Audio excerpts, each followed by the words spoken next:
Chase Field has been very good to Yovani Gallardo. In 6 career starts here, he's 5-0 with an ERA under 2. In fact, Gallardo has made a career off the Diamondbacks. His 1.86 ERA is his lowest against any opponent.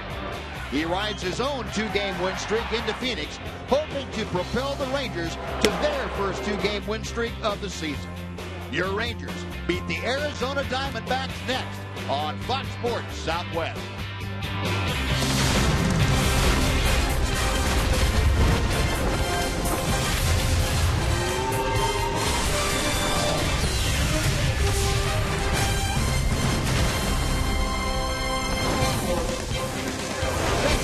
Baseball is presented by AT&T Uverse TV.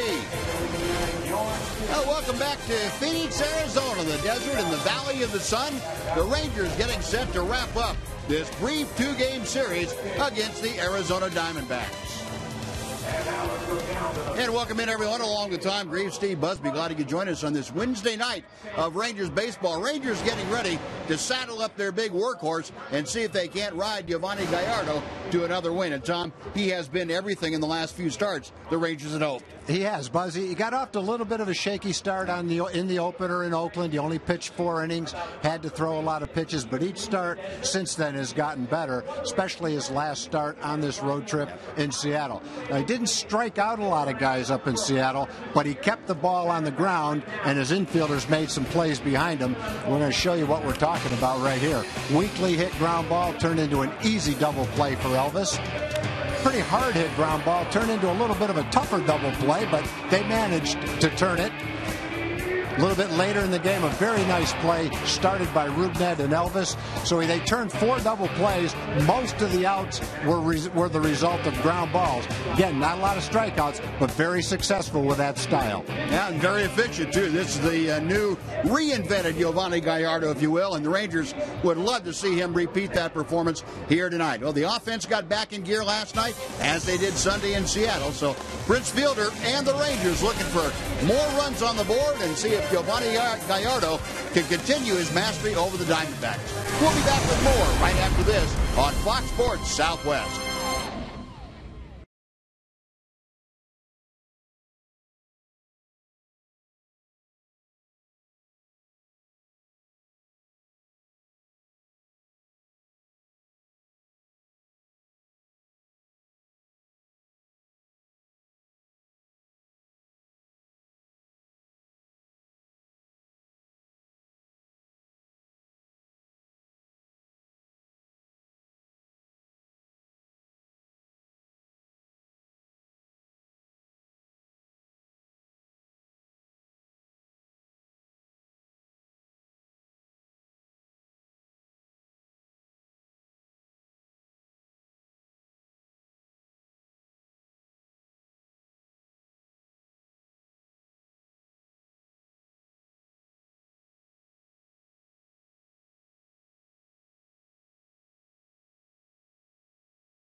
Ford dealer.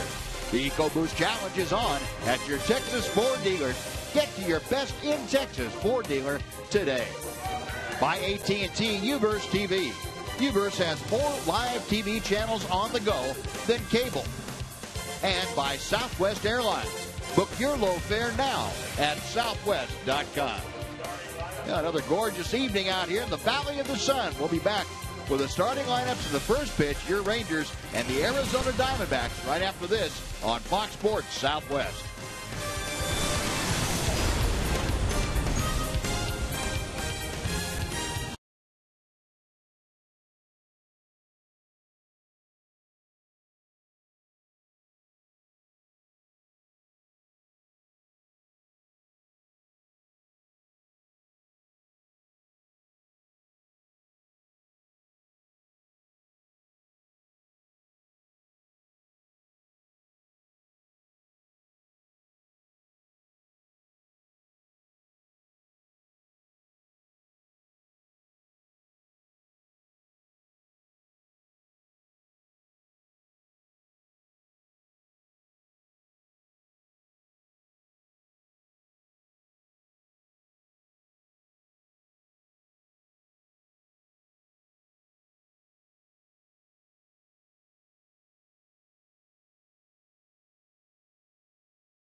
Southwest Airlines Texas Rangers starting lineup. Rangers are going to go with Leonis Martin leading off today. Elvis Andrus is batting second. Prince Fielder, Adrian Beltre are third and fourth. In right field, Shin-Soo Choo will bat fifth. Robinson Chirinos is catching. Jake Smolinski gets the start in left field, batting seventh. Rougned Odor is eighth. And the pitcher and batting ninth, Giovanni Gallardo. And with Gallardo on the hill for the Rangers, it's a Red River shootout tonight. Because on the hill for the Arizona Diamondbacks is the man from Muskogee, Oklahoma. That's 22-year-old Archie Bradley.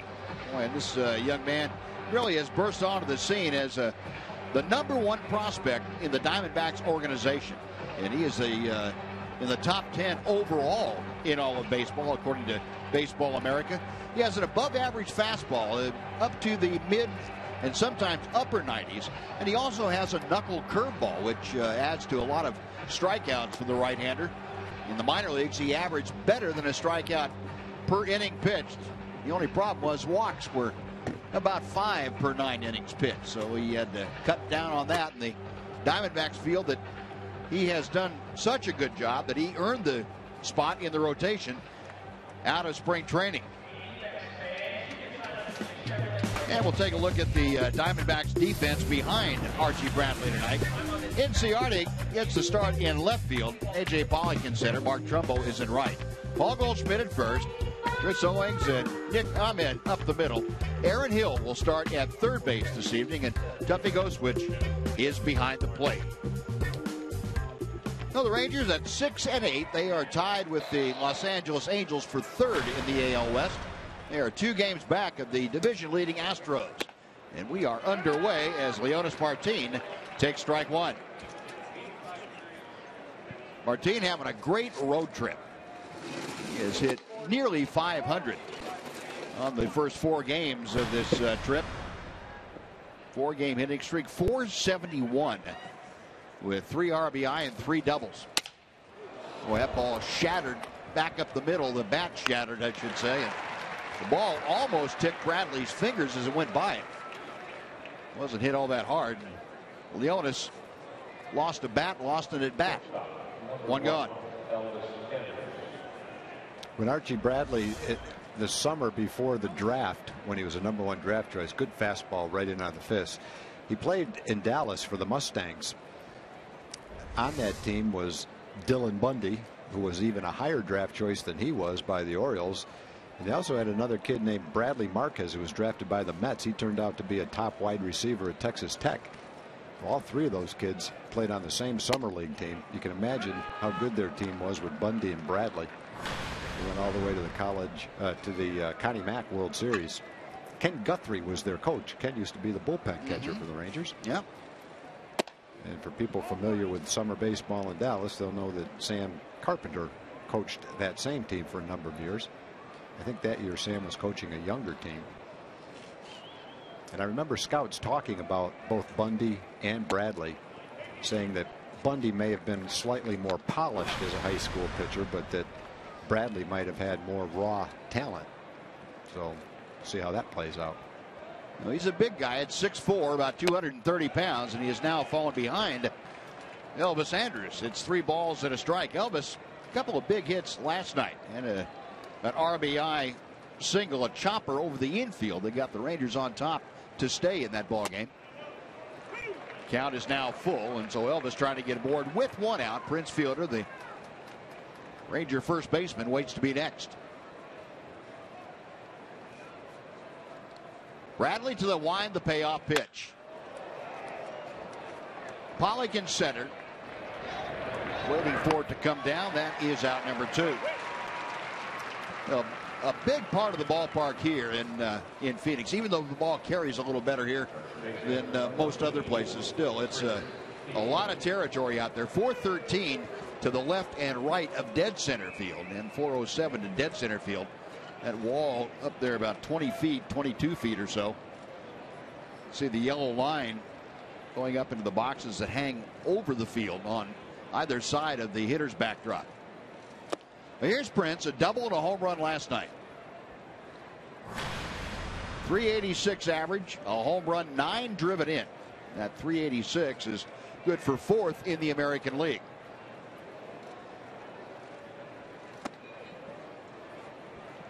Two balls and no strikes.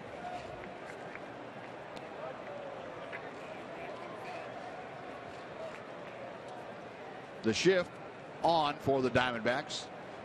3 infielders on the right side as Bradley misses low. Shortstop Ahmed staying in his normal spot. That means the third baseman Aaron Hill playing over on the second base side of second base. 3-1.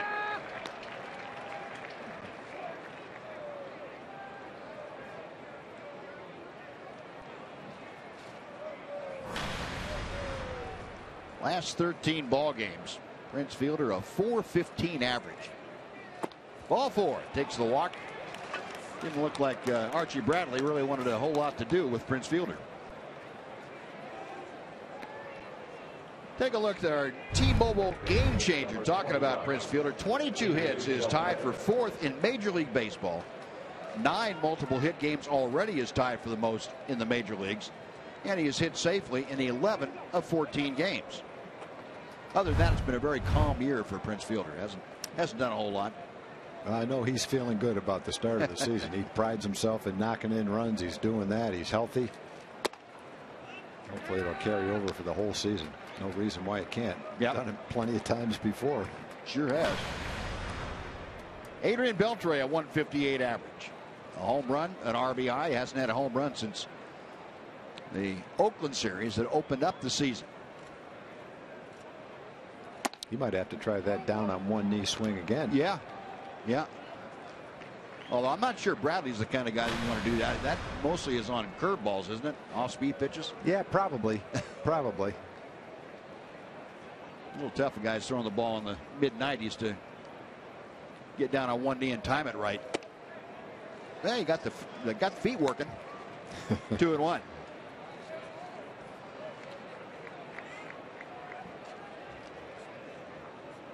Rangers in the last 2 ball games now have scored 17 runs. Trying to get that offense to be a little more consistent. There's that knuckle curveball we were talking about. And it's 3 balls and a strike.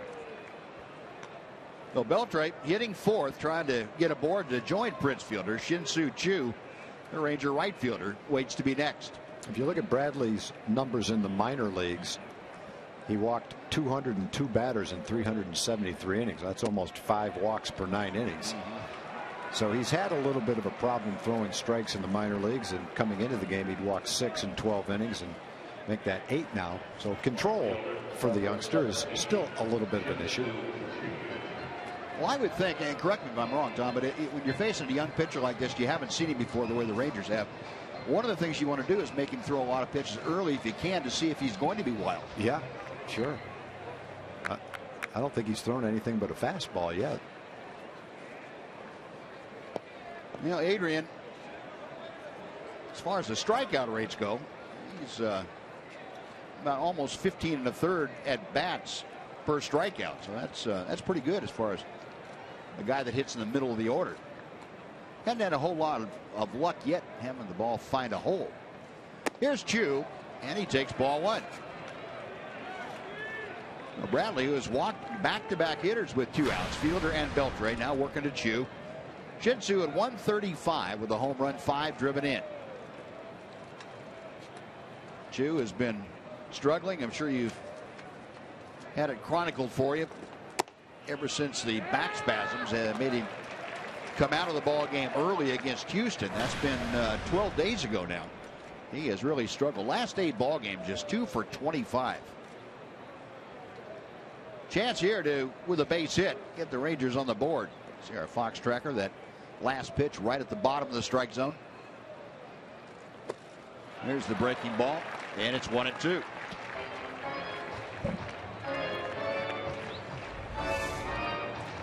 If it's not the first breaking ball, it's certainly only the second one. Most of every other pitch has been a fastball. That's a pretty tough curveball to hit when you haven't seen one yet, and all he's thrown is fastballs.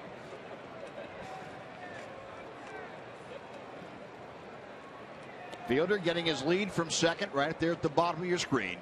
1-2 pitch. Hit it. Shin-Soo Choo, we saw get hit a lot last year when he was able to play. Gets nailed here. That's the 17th time this year that Ranger hitters have been hit by a pitch. This the 15th game of the year. Yeah, that's the last thing Bradley wanted to do in that situation.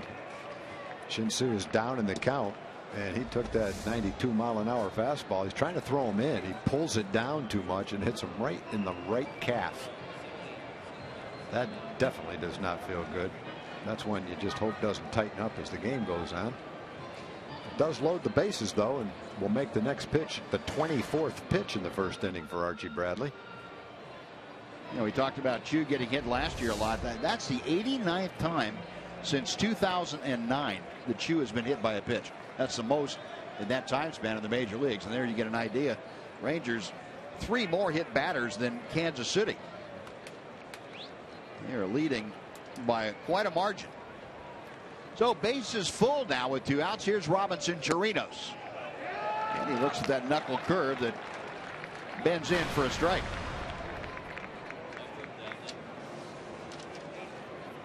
Robinson now at 179. He's been on a bit of a roller coaster with the batting average. Couple of home runs, 6 driven in. You remember he had back-to-back games last week with a home run and a double. Finds himself now down to the count, no balls, 2 strikes after swinging through the fastball. 0 for his last 8 times to the plate.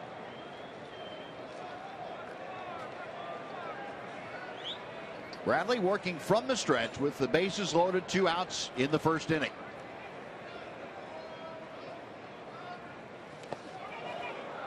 Switch has to drop down to his knees to block that ball. 1-2 now.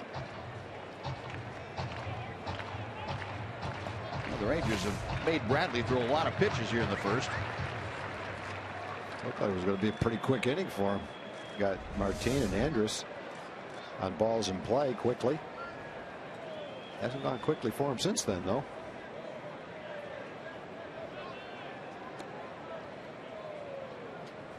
Chirinos waiting. Just missed. 2 balls, 2 strikes. We called that a low strike on Chu at the bottom of the zone. This one looked a little bit lower than the one to Chu. Let's see. No, it's the exact same pitch. Right in the same part of the strike zone. A little bit outside to Chu, a little bit inside to Chirinos. Inside, 3 balls and 2 strikes. Well, Bradley running the string all the way out, and Chirinos trying to bring home at least one of his teammates with the bases full.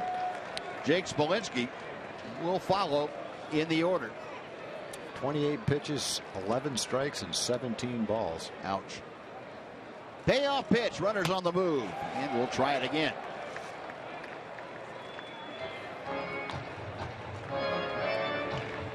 This is the kind of inning that, you know, if Bradley is able to settle down, will probably affect him in about the 4th or 5th inning. Jeff Bannister liking what he has seen here, making the young man work. Runners again on the move. 3-2 pitch, and we'll try it again. No, Chirinos making Bradley work a little extra.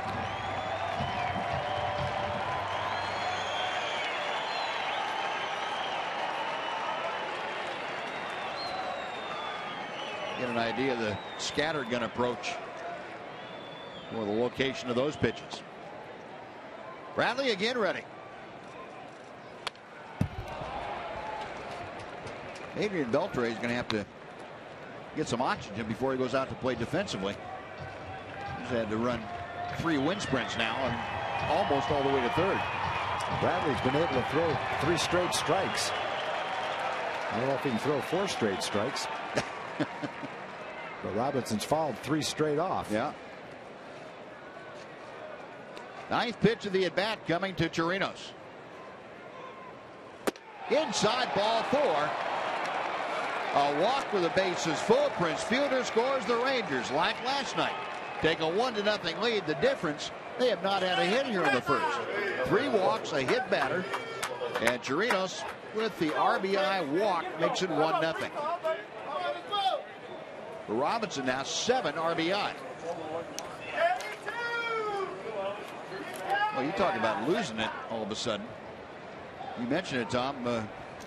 Leonis Martin, Elvis Andrus out fairly quickly, and then it was what happened to home plate. Couple of walks, hit batter. Last 2 hitters, both Chu and Chirinos, Bradley has gotten ahead of 0-2. He hit Chu and ended up walking Chirinos. So here's Smolinski, a 136 average. Here's that first pitch, breaking ball for strike 1. Jake, a home run, 2 RBI.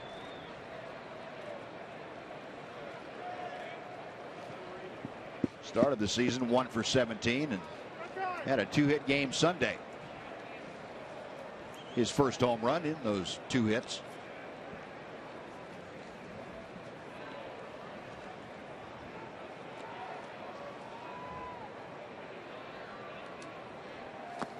In the dirt, Switch able to block it. 1 ball and 1 strike.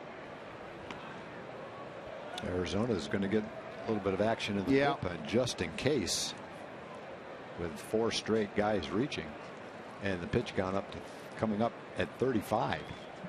Andrew Chafin, the left-hander, is going to start loosening down there.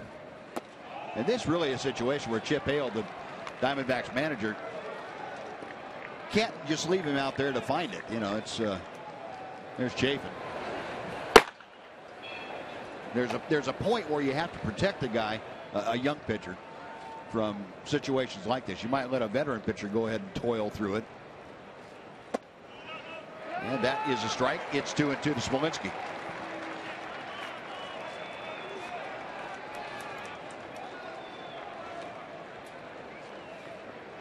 Beltre, Chu, and Chirinos, third, second, and first. Smolinski trying to put a big dent in this first inning. To third, Hill will take it to the bag himself, and that'll do it. Well, the Rangers score a run without the benefit of a hit. They have 3 walks and a hit batter. After a half inning of play, Rangers 1, Diamondbacks coming up.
A Mika starting lineup for tonight. Left fielder Ender Inciarte leads off, followed by A.J. Pollock, the center fielder. Paul Goldschmidt in his customary third slot in the lineup at first base, followed by Mark Trumbo in right field. Aaron Hill gets the start at third base tonight, batting fifth. Chris Owings moves down to the sixth spot at second base. Tuffy switch again catching in number 7. Archie Bradley, the pitcher, will bat eighth. And batting ninth, the shortstop, Nick Ahmed.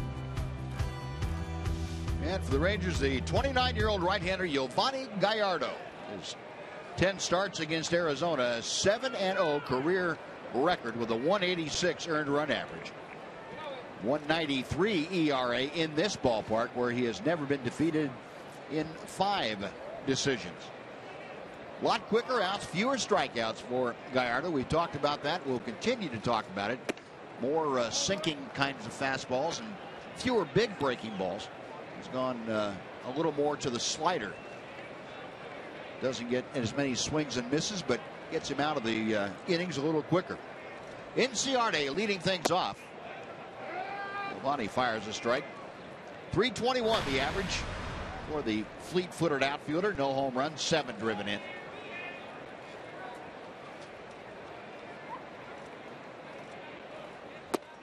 And strike 2.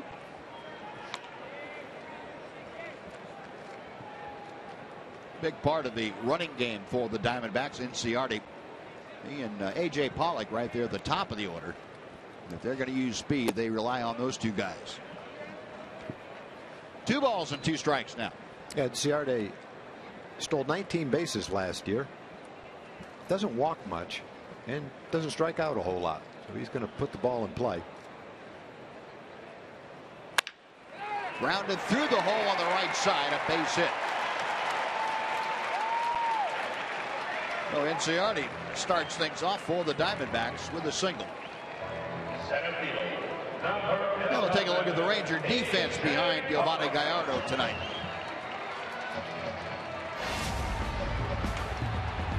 Delivered to you by Demontron RV.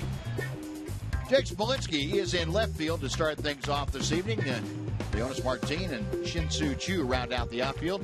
Prince Fielder at first, Odor and Andrews up the middle, Beltre at third. Robinson Chirinos is catching. 1 on, nobody out. Here is A.J. Pollock. Takes strike one. Pollock at 340 with that very fine 411 on base percentage. 1 home run, 6 driven in. Pollock, you remember, hit lead off last night.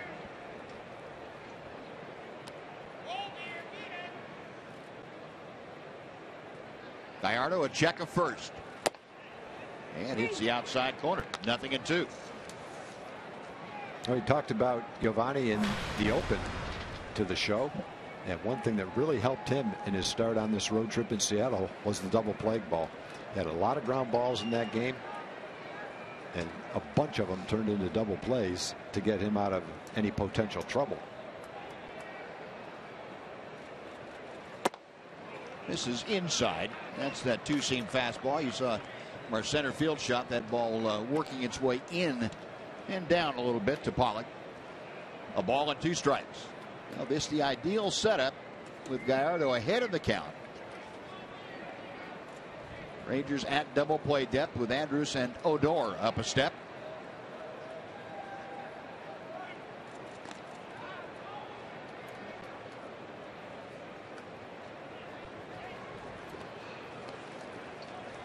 Cincinnati talking to the first base coach, Dave McKay, just to make sure that he hadn't missed a sign. Pollock waiting. Pollock last night 1 for 5. Now 2-2. Cincinnati with a couple of stolen bases so far this year. And Pollock, of course, handles the bat pretty well.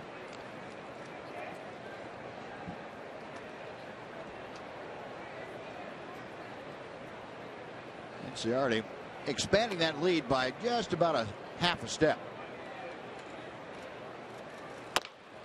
Slow chopper. Beltre going to have a tough play. From underneath he throws and it gets by fielder. Cincinnati being waved around third. He is going to score. Pollock motors all the way around to third. And the Diamondbacks have come up to tie the ball game 1-1.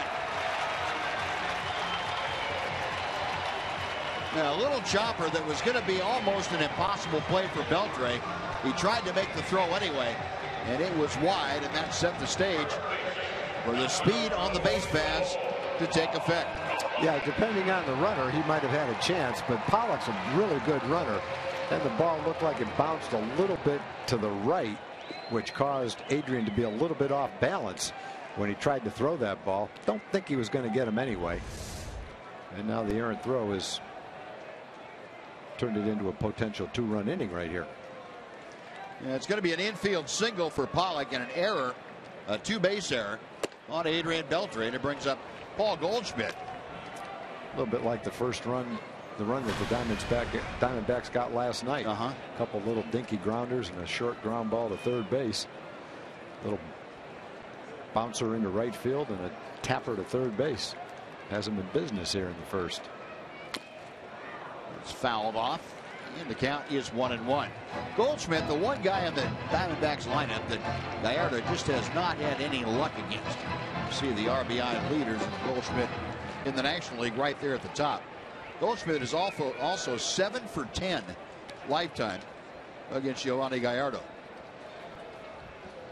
No home runs, and he's driven in 2, but I would venture to say that not many people can say they're 7 for 10 against Gallardo, especially right-handed hitters. Well, Goldschmidt's out to another typical start. Average power. He's walked 10 times already. OPS on base percentage plus slugging percentage is 1073. Yeah, there's your 8-game hitting streak. He is one of the most consistent offensive performers in the National League, if not all of baseball. Another high chopper to Beltre. That's going to score the run. This time he's able to throw out Goldschmidt In to score is Pollock. Goldschmidt with the RBI, his 16th of the year, and the Diamondbacks now have a 2-1 lead.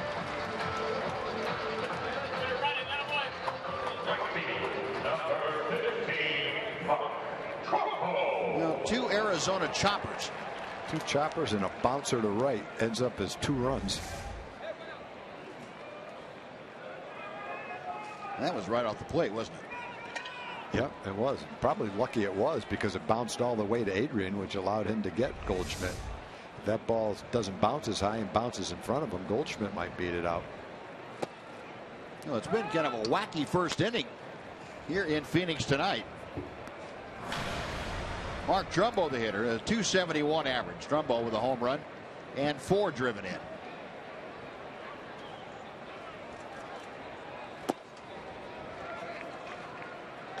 One and one. Trumbo 1 for 4 in last night's ball game. He's gotten on a bit of a positive roll. Hit safely in 9 of his last 10. And 10 of 12 overall for him. 1-2 is Gallardo. Oh, that cut slider off the corner.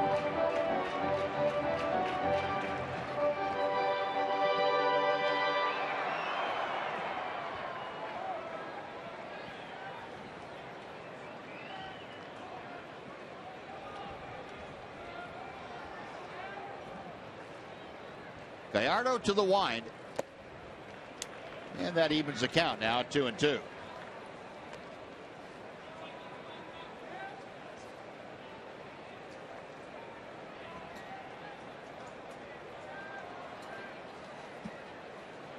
Trumbo, former American League All-Star back in 2012 when he was with the Angels. Pokes one to the right side. That's through for a base hit. Well, it's one of those games. In the game against Seattle, almost all the ground balls were handled by the infielders. All the ground balls so far in this game, have been 4 of them, have been tough to handle. 2 choppers and 2 little dribblers into right field. Right off the end of the bat, Trumbo's rear end's going one way and the bat's going the other, but he found a hole into right field. Caused Giovanni to have to throw a lot of pitches too. This will be his 20th pitch. Yep. He's still just 1 out here in the first inning with Aaron Hill at the plate. Hill, that 171 mark. Swings through a high fastball from Gallardo. Hill was the primary second baseman last year for the Diamondbacks. 2-time Silver Slugger Award winner. Once with the Blue Jays. And some great years in Toronto. And then 2012 with Arizona.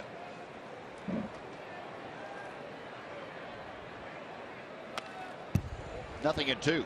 Hill's 33 years old now. He's had a couple of superb seasons. Last year was a rather modest season. He hit .244.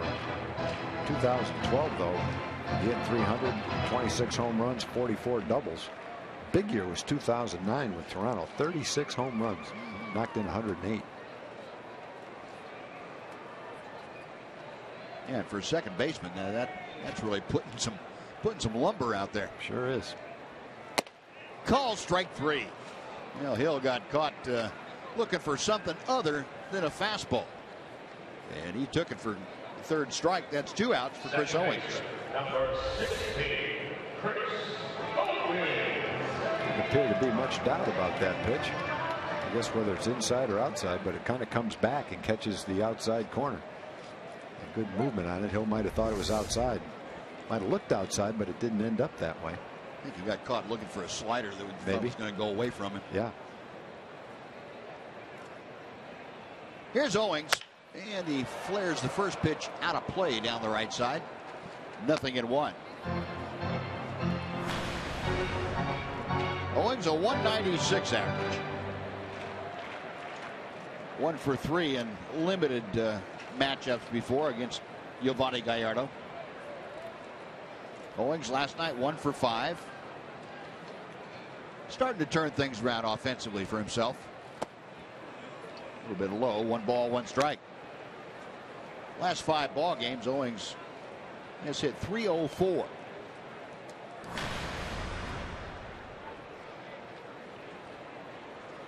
Last 4 games, he's gone 6 for 17.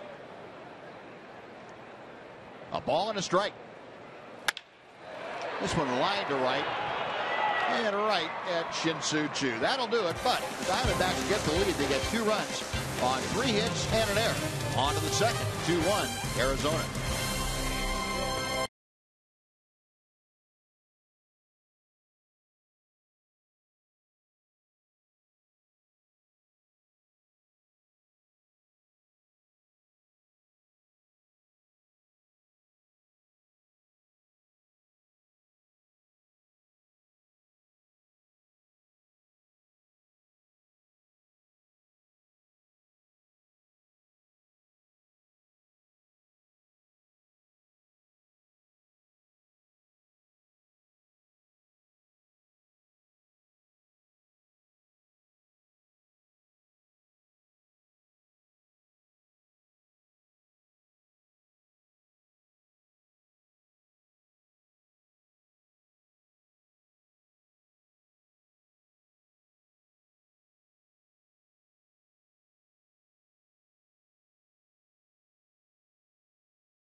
Offer you first-class hotel accommodation, great game tickets, a private meet and greet with the current Rangers player, a VIP ballpark tour, and a whole lot more. This season, trips included Boston, Los Angeles, Toronto, Minneapolis, and San Diego. Visit TexasRangers.com/destinations for information and to book your trip. Now the Rangers come to bat here in the second inning, now trailing 2-1, as Rougned Odor looks at ball 1.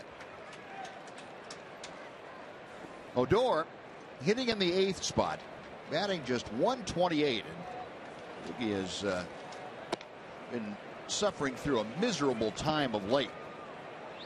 He's 0 for 15 on this trip.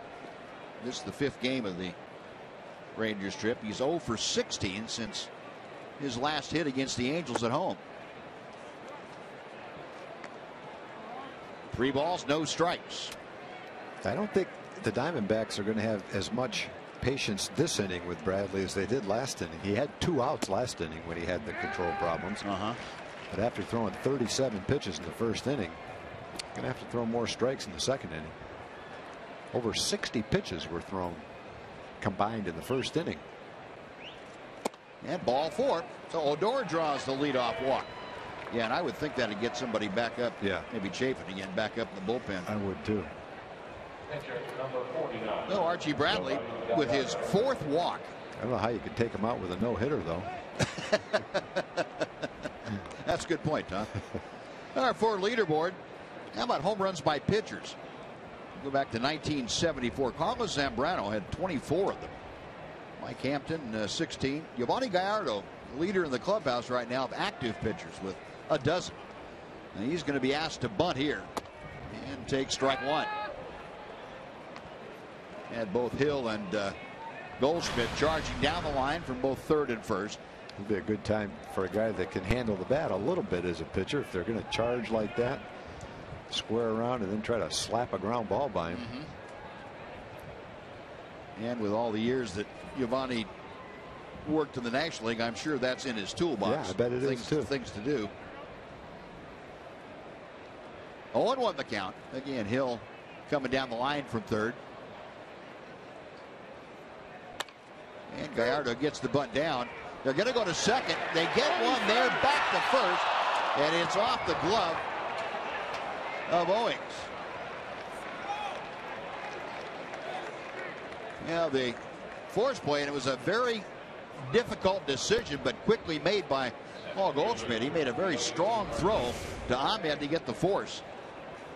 Yeah, we were talking about Goldschmidt last night. He's a first baseman, but he's athletic. He runs pretty well. He's got a good arm for a right-handed thrower. He makes that play nicely and easily at second base.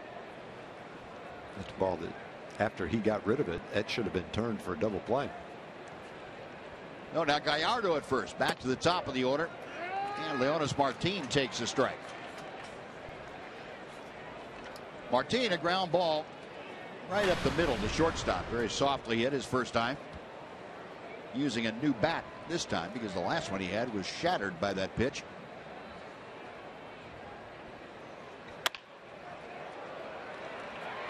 Could be two.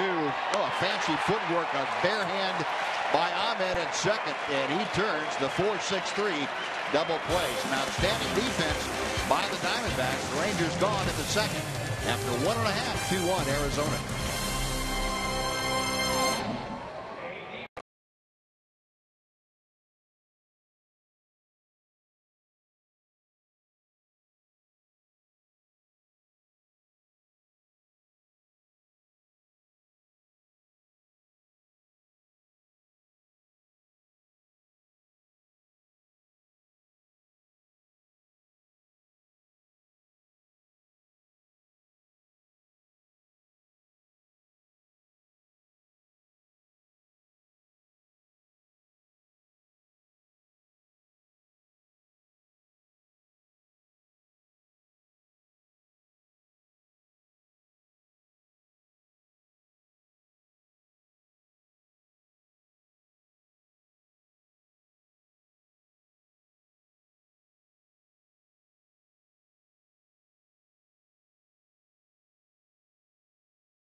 Buy your Texas Ford dealers.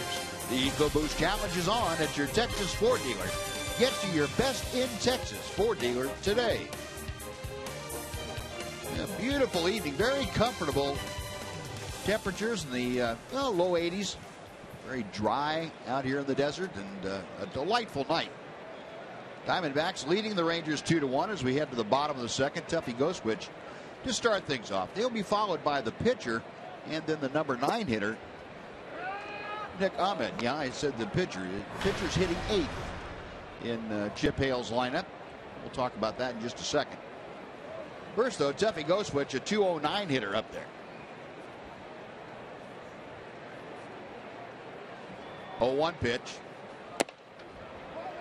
1 ball and 1 strike. Goswitch 1 out of 4 in last night's ball game.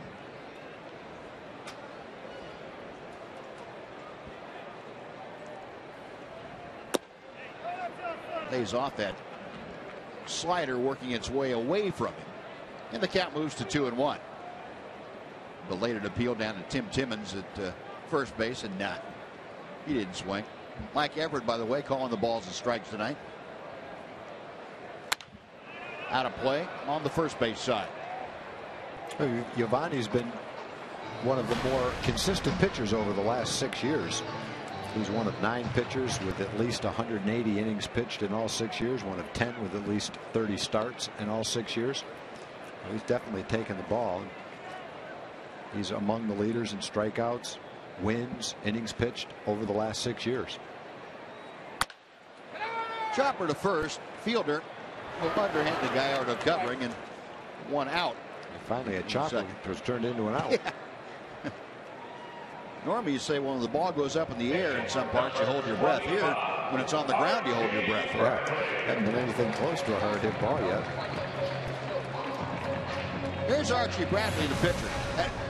Talking about it, Chip Hale using the pitcher in the number 8 slot, and that's something that Tony La Russa used to do quite a bit with the Cardinals. Of course, Tony La Russa here in the desert as president of baseball operations for the Diamondbacks, and sure, he had a little input into that, but it's not a normal tactic, but it's certainly not unheard of. A lot of people have done it over the years, and listening to Jeff Bannister talk about it today, he said it's not so much the fact that the pitcher is a better hitter than the guy that's hitting ninth. He said the guy that's hitting ninth may be not a great hitter, but he has a pretty good on-base percentage. And so what you try and do is get a hitter like that hitting ninth to increase the chances of putting men on base in front of the number 3, 4, and 5 hitters, so that you have a pretty good hitter, a pretty good on-base guy hitting ninth. Then it goes back to the top of the order with 1 and 2. And from that standpoint, it certainly makes a lot of sense. Yeah, the strength of your lineup is the leadoff hitter through the 4th or 5th hitter, and so rather than have a pitcher come up before that, a position player who's going to have a much better on-base percentage than the pitcher. It's great if he has a really good on-base percentage, but you'd have to think even one of the worst hitters is going to have an on-base percentage 100 points higher than whoever the pitcher is, and in that particular case it would work. Ahmed, for instance, right now has an on-base percentage of 217, so he's not really an on-base percentage guy, but certainly a better hitter than the pitcher. And with him coming up there, if he does get on base in front of the 1 and 2 men, you have some speed, you have some things you could do. Yeah, I think that kind of a guy that has some speed and gets on base for the leadoff hitter, that just gives you a chance to have a bigger inning. Sure. So I can see the thought behind it. Pitcher, generally speaking, is going to make an out wherever he hits. So I guess the feeling is you might as well make it 8th and have someone decent coming up before the leadoff hitter than make it 9th and have your out before the leadoff hitter. That's cold. That's a cold assessment.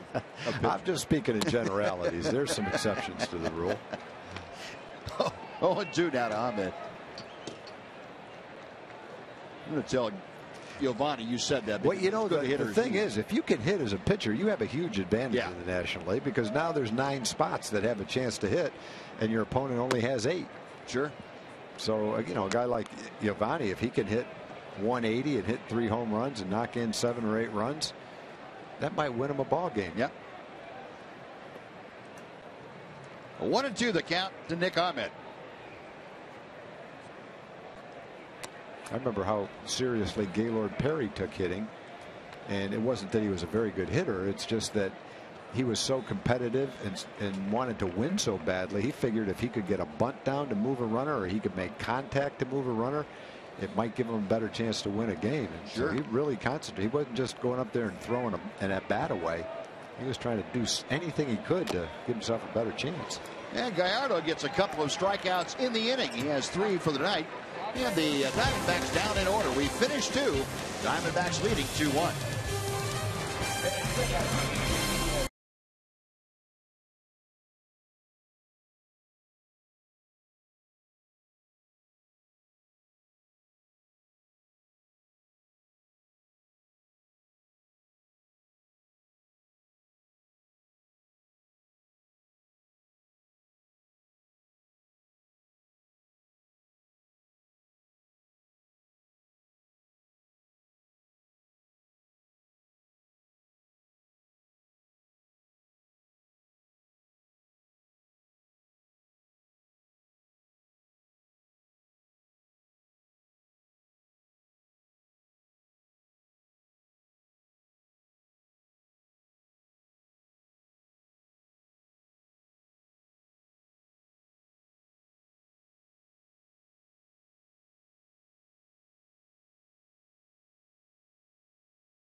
3rd. You enjoy a post-game concert by Casting Crowns. That's presented by Buckner International.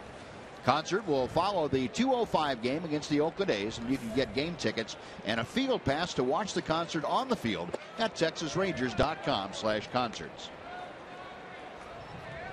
Elvis Andrus starting things off here in the Ranger 3rd inning.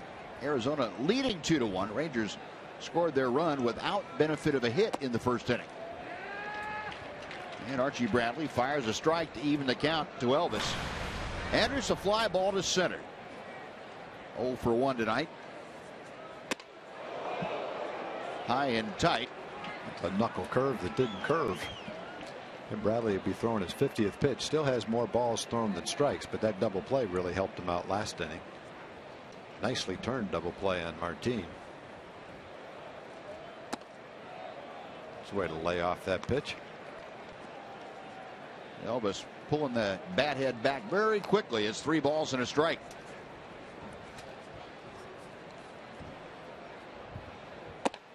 And Bradley misses inside. Ball 4. Well, Bradley, who walked the leadoff man in the 2nd, does so here in the 3rd as Elvis heads on down to 1st, and Prince Fielder will come up. For Bradley, now 5 walks in 2+ innings here tonight. Prince Fielder drew one of those walks and scored the Ranger run in the 1st inning. Again, the shift on. 3 players on the right side of the infield as Elvis Andrus draws a throw.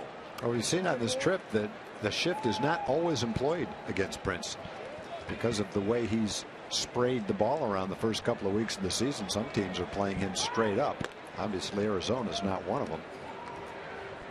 But he's hit a number of ground balls to the right of the shortstop that would be nice little ground ball base hits to left field. Now Bradley ready once again.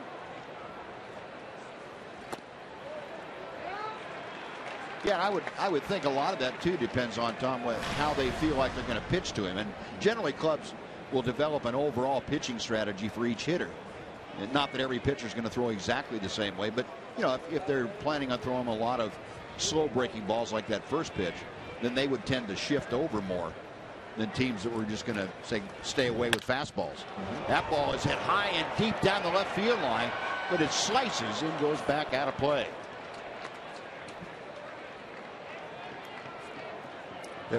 The only pitches that he's really pulling seem to be off speed pitches that are in. Even fastballs that are middle to the inside part of home plate, he's still on occasion driven those to left field. 0-2 the count. Elvis draws another throw. Bradley zipping that thing over there. Goldsmith saying, hey, wait a minute. Last night when they were in this shift with Tomas shifted over to second base, he had to be the biggest person on the right side of the infield other than the first baseman in a long time. Got him swinging. Like that knuckle curve that the bottom dropped out of. That is strikeout number 1 for Archie Bradley. Well, the other thing Prince has done is he's made great contact this year. Very seldom has he struck out, which tells you that must have been a nice curveball right there for him to get, for Bradley to get. Prince kept it down, tight, sharp breaking curveball. Yeah, I think Prince went 41 at bats, I think, at one point without a strikeout. He's had 4 recently, but very rare to see a guy that has that kind of power that doesn't strike out hardly at all. Well, here's Beltre. Adrian also drew a walk in that first inning. Elvis a pretty good lead at first. And Beltre shoots one to right center field. Trumbo on the move, gets there to cut it off and make the catch for the out. Elvis back to first. Well, that ball hung up in the air a long time, and Trumbo able to get over there to make the grab. Now Shin-Soo Choo coming up, and let's take time right now. Here's Dana Larson with the Mazda game break.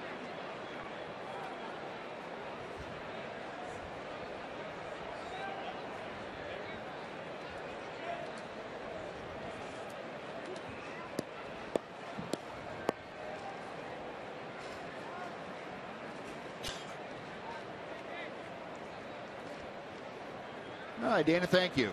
Well, you just never know, do you, on any given night? Yep.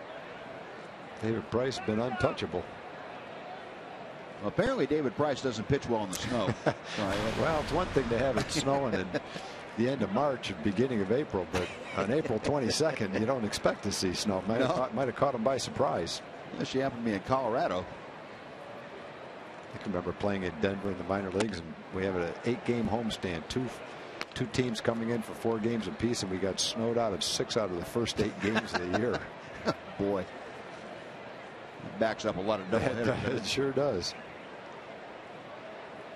Shin-Soo Choo hit by a pitch his first time. He's got Elvis at first. 2 outs here in the 3rd inning. Time called momentarily. Archie Bradley taking a little too long for Shin-Soo Choo's taste. Now the right-hander is ready.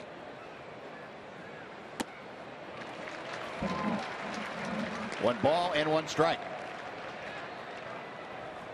You know, Choo has been struggling lately. We've told you about it on this road trip. Just 1 for 15. Mentioned that 2 for 25 streak after he had those muscle spasms in the upper part of his back. 2-1.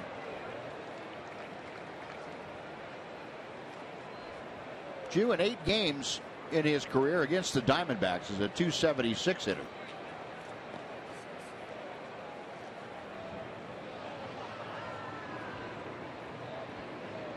Awaiting the 2-1 pitch. Now 3-1.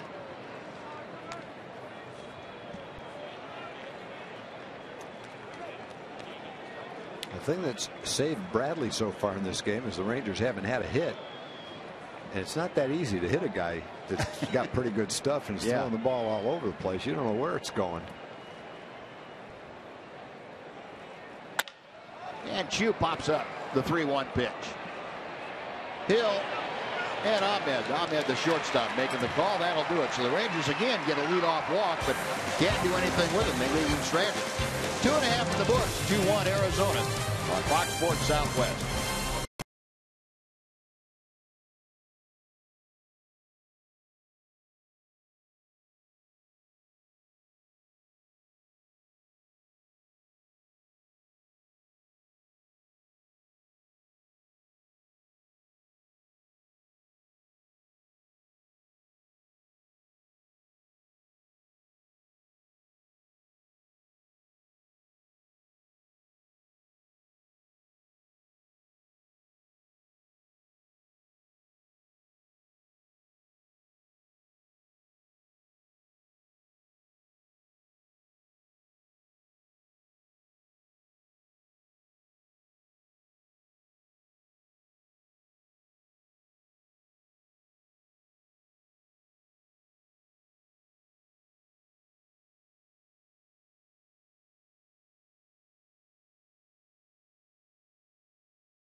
Sports 1 returns.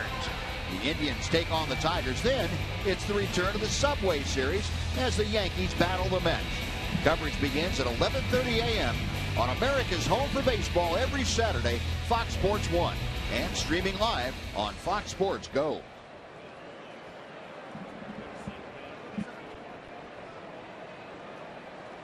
Top of the Diamondbacks order here in the 3rd inning. Ender Inciarte to face Giovanni Gallardo, and he deals a low strike. Inciarte didn't think so. He tells Mike Everett about it.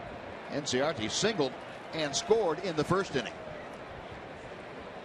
All the run damage thus far has been done in the first by both teams. A bunt by the mound. Odor charged barehand and wide with a throw. Fielder tried to barehand it as the ball was on his right side, and Prince couldn't handle it. It was an excellent bunt, and it was a nice play anticipating it by Odor. You have to get a little bit something on your throw to get the fast runner, and he's very close to Fielder, who has a hard time anticipating where the ball's going to be.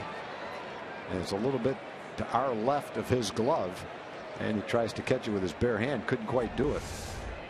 So good bunt, nice try. Yeah, that's going to be scored an error on Prince Fielder not making the catch. That's a tough one. The official score here apparently is a pitcher. Is that everything that's in doubt is an error. I like that. I'm not against that at all. No, the pitcher loves to see it as an error. It really is a little bit tougher than it looked when you're that close and you don't know where the ball's going to be, and then he flips it with a little bit of speed on it. You're anticipating it chest high in your glove, and it goes, you know, a couple of feet away from that. And the best he could do, Prince, was reach out with his bare hand and try to catch it. Right. Couldn't quite do it. So, I mean, I can see where the scorekeeper's coming from. At the same time, it wasn't just a simple drop of a throw. But 1 on, nobody out. A.J. Pollock, who had the chopper on the left side of the diamond for an infield single his first time up. Went around to third on the throwing error and then scored on an infield out.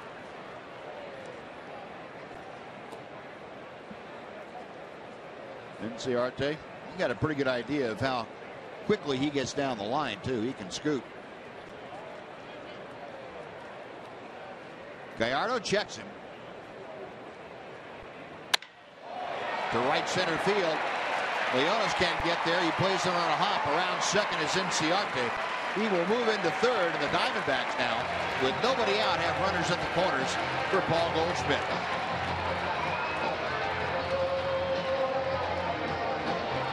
Pollock is getting his hits this year. He came into the game hitting .340.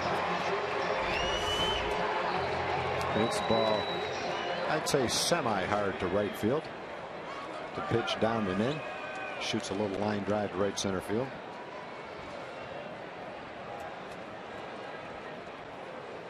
Well, the good speed used by the Diamondbacks now. First and third.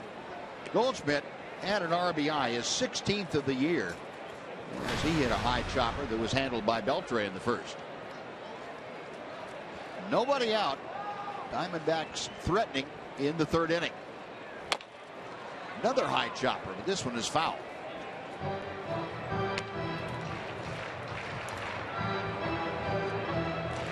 You get a guy like Goldschmidt who has good plate coverage, but you get him reaching a little further, and you're going to get some choppers like that.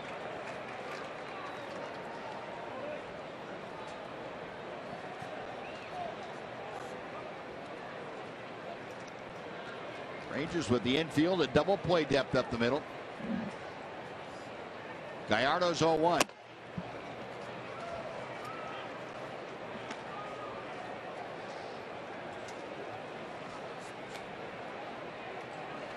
Paul Goldschmidt now. Well, the last 2.5 years or so, and Goldschmidt, will remind you, missed the last half of last year. Injuries got him after the 1st of August. Good slider from Gallardo. 1 ball, 2 strikes. And he has been the model of consistency and run production for the Diamondbacks.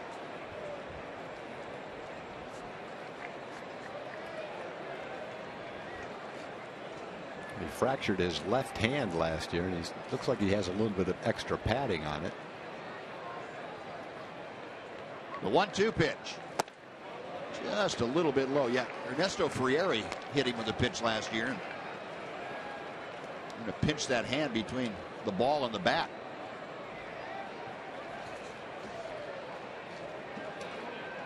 He's got something on his wrist, it looks like. Some of the batting gloves that the players wear have extra padding in them.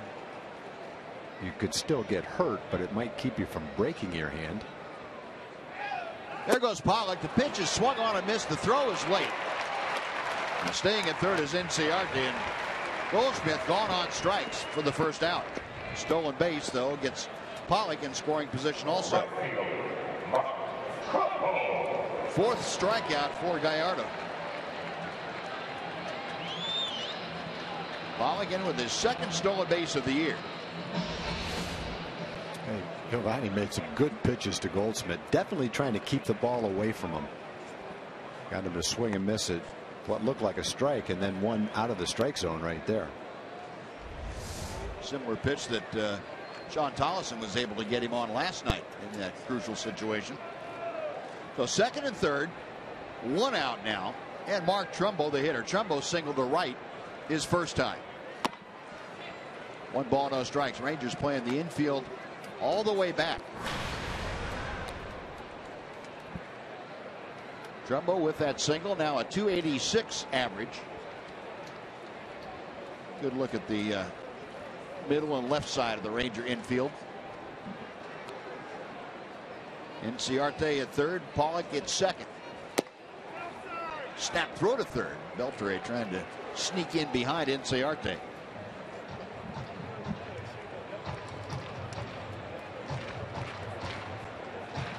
Robertson Chirinos just wanted to get his arm loose a little bit, so he thought he'd try a pick off at third. Right, at least you make the guy at third think about it. Maybe he won't get quite as good a jump on a ground ball to first or third where they have a chance to get him at the plate. The 2-0 pitch. Not 2-1. Trumbo, we remember Trumbo very well from his days with the Angels. He had a couple of big years. Hit 32, 34 home runs, knocked in almost 100 runs in both the 2012 and 2013. He will expand the strike zone, though. He's been up 48 times, has not walked yet this year, so you can get him to chase pitches out of the strike zone. You don't want to throw him a strike right here. That was up, and he had a good swing at it. Yeah, he did. Up and out over the plate. He's thinking right now, I might have missed my chance. Now, if you with 2 strikes, you should be able to get him to chase something out of the strike zone. He's trying to have this a little bit more outside than it was. Not a terrible pitch, but still today's hitter can cover the plate pretty well, especially a big guy like him. And even though that was up and away, he had a good swing at it. Now the 2-2. Pulled to Beltre, flags it down. Has one play as he gets up. It's to first. Inciarte scores, but Beltre saved a run on that play, at least for the time being. Diamondbacks get the run on the ground down. It's now 3-1 Arizona. Trumbo with the RBI, but an important second out. Yeah, that pitch got a little too much of the plate and allowed Trumbo to really put a pretty good swing on it and hit it hard. Adrian does make the play. Pitch maybe a little more out of the strike zone, especially with first base open. You might have been able to get him to swing at it. Get the strikeout right there. Instead, it's converted into a run. Nice play by Adrian. Oh, 2 outs. Pollock staying at second base. Aaron Hill called out on strikes, his first attempt at the plate. He had a hanger to work with there and fouled it straight back.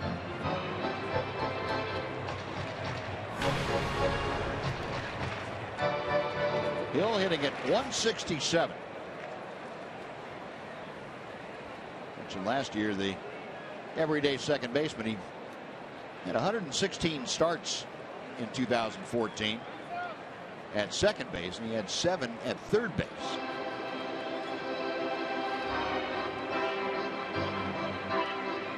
Chirinos out to have a quick chat with Giovanni Gallardo.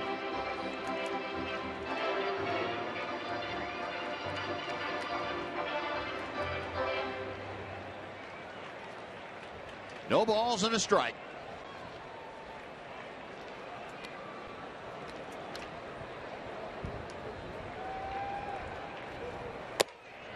And right down the middle.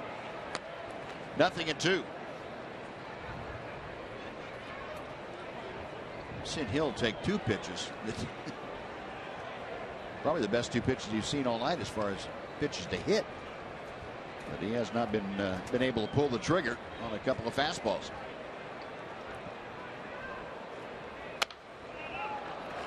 It's fouled back into the press box.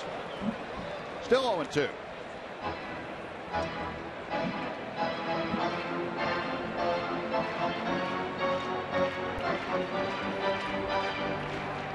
Diamondbacks leading 3-1. And A.J. Pollock out at second base. 2 outs and an 0-2 count on Aaron Hill.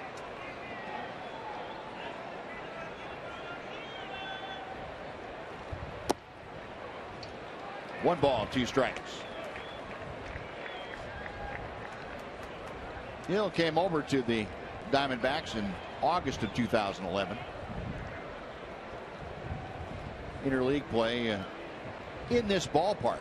He has fared very well, hitting .333 against American League clubs. Still 1-2.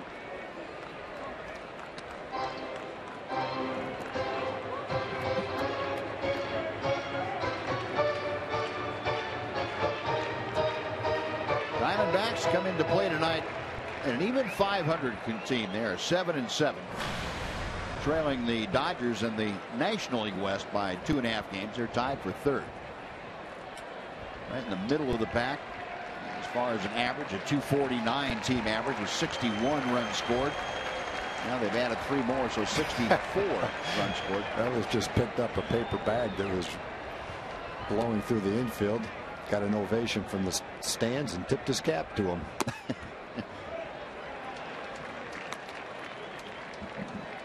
Our producer Kurt Niken reminds us it's Earth Day. Yeah, the fans noticed and appreciated that. Sure.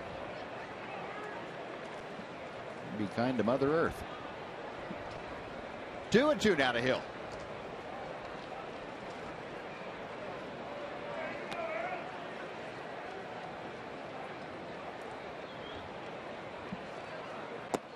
And that's a little bit low, so the count has gone full. Hill, the number 5 hitter tonight, will be followed by the second baseman Chris Owings. Giovanni struggling with his control tonight. He's about ready to unleash his 60th pitch here in the 3rd inning. 60th pitch of the night.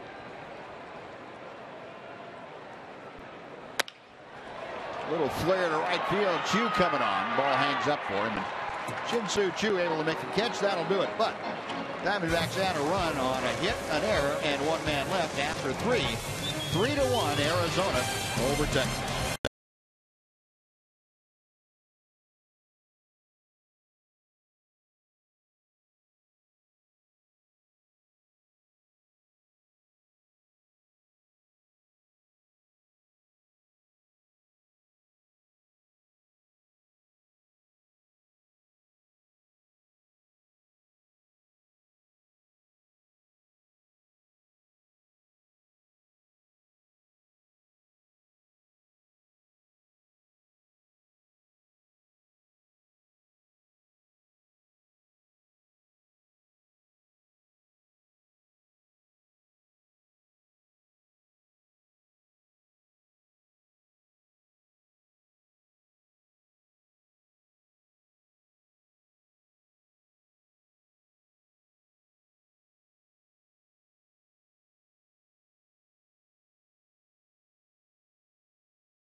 Special advisor for the Diamondbacks, taking in tonight's ball game. That brings us to our Kubota Power Stats. How about the career numbers for the Hall of Famer? 303 career wins, 4,875 strikeouts. That's second to Nolan Ryan all time. They don't get much more dominating than the big unit. No. He put the fear in a lot of left-handed hitters and right-handers, but left-handers especially. Yes, I'm glad he decided to stay in baseball too. It's nice to keep guys like that in baseball. He certainly made all the money he can ever spend. Chirinos gets one off the fist and out to the shortstop, Nick Ahmed. That's one out. Would have been easy to call it a career and go back to the golf courses and fish, whatever he likes to do. Instead, he said, no, I'm going to keep working. I'm going to go to work for the ball club. Good for him. And you saw that 2001 the World Series championship team here in Arizona. He and Curt Schilling teaming up to take the Diamondbacks all the way that year, beating the Yankees in a classic Game 7. I understand he's taking up photography. Here's the championship logo. Randy Johnson may be the biggest photographer going. I mean tallest. 2 balls, no strikes to Jake Smolinski. Bases empty, 1 out in the 4th. Smolinski grounded into a fielder's choice his first time. Ball is ripped but pulled foul. And the count moves to 2-1. Well, the Rangers are looking for their first hit. They've had 1 ball hit hard. In fact, that was the ball that Jake hit with the bases loaded back in the 1st inning. That would have been a huge hit if he could have found a hole with it. Another ball hit off the handle, though. Bradley's got some good movement on his fastball. Yes, he does. Squibber out to second. So 2 ground balls, 2 outs. And Rougned Odor will be next. Rangers still looking for their first hit. They have had 5 walks and a hit batter in the game, so it's not like they haven't had anybody on base. But they have not found a hole out there for any of their hits to fall in. But Bradley was about a pitch away or a hitter away from leaving the game in the 1st inning. Smolinski's ball got by the 3rd baseman. It was hit hard. That might have been it for him. Even though he had a couple of leadoff walks after that. He's pitched around him and hanging in there now. Odor drew one of those walks to lead off the 2nd inning. Bradley was a big-time quarterback in high school. Scheduled to go to the University of Oklahoma. Out of play. 1-2. Yeah, you can see where he would have fit right into the Sooners' scheme of things. Big, tall guy like that, 6'4", with a great arm. Yeah.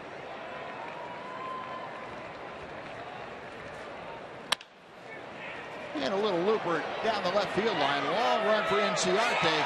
Goes into the slide as he makes the catch. Nice play by the speedy left fielder. Rangers gone in order, and Bradley now has retired 6 straight after 3.5, 3-1 Diamondbacks.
Southwest Airlines.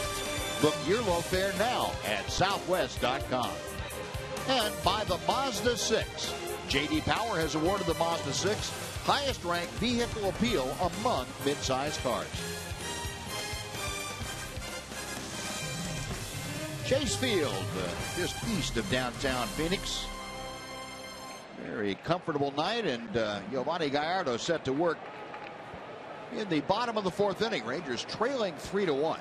Diamondbacks 3 runs on 4 hits. Rangers have helped their cause by committing a couple of key errors. Chris Owings starting things off and slams one to deep left center field. Going back in the alley, and that ball is gone. Owings with his first home run of the year, and it was not a cheap one. Boy, he got a pitch up and drove it on out of here. 4-1, Arizona. Yeah, if you're going to look for a guy to hit a home run tonight for Arizona, I wouldn't have picked Owings. But doesn't take away from the power he showed to hit this pitch. Trying to throw it down and away, but instead it comes back and turns into a pretty good pitch to hit.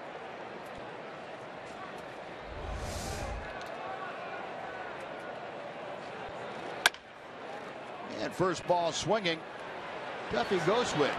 Rounds to Elvis. That is one away. There's that sound again. Ugh. And one more time. You know, Tom, we talked about guys getting a little bit fatigued after you throw a number of pitches, and it's not just in the one inning either. And Giovanni's had to struggle through 62 pitches now in the first 3 innings, and it's kind of a cumulative effect. I think not only do you get a little bit tired and mistake prone when you throw a lot of pitches in one inning, but when you add up several innings back to back of 20, 22, 20, 24 pitches, the way that Gallardo has, you tend to make more mistakes in the next inning too. And yeah. I think that's what's happened to Giovanni. And there's not much you can do about it. I mean, you try to convince yourself you feel good and everything's going to work out right, and all of a sudden you try to go through the fatigue, and the command is just not where you need it. Well, you hope your mistake doesn't come to Goldschmidt, Trumbo, or Hill in the middle of the lineup, and it didn't. And then you hope you get away with it. Right. And he didn't.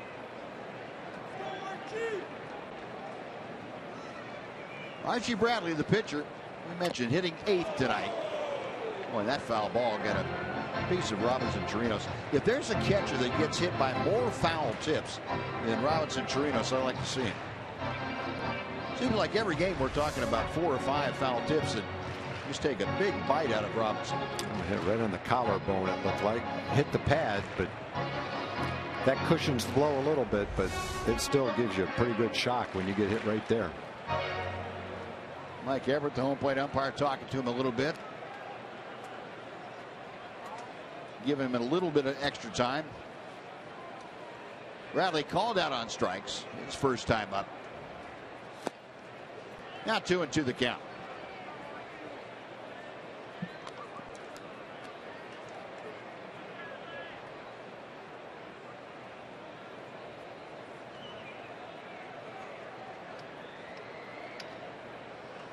Gallardo back to the plate. Beltre taking his time with Bradley not exactly smoking it down the line. That's out number 2. Well, tonight on Fox Sports Live, the latest on the NFL suspension of Greg Hardy. Who will be the next head coach of the Thunder? And Dontrell Willis breaks down a busy night in Major League Baseball. Stay here for a simulcast of Fox Sports Live right after Rangers Live postgame.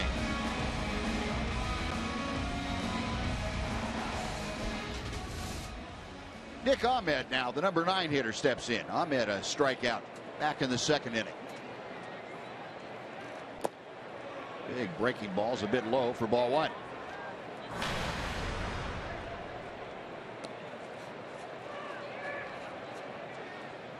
Ahmed just a 119 average, but a sure-handed shortstop. Broken bat, 2-hopper out to Elvis. And that'll do it. The leadoff home run by Owings gets the Diamondbacks on the board once again. We have finished 4. It's now the Diamondbacks 4 and the Rangers 1 on Fox Sports Southwest.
Mariners, and the first 15,000 fans in attendance will get a Derek Holland Garden Gnome. That's sponsored by Reliant. And you know this gnome is going to go in a hurry, so get your tickets at TexasRangers.com and get there early on Tuesday the 28th.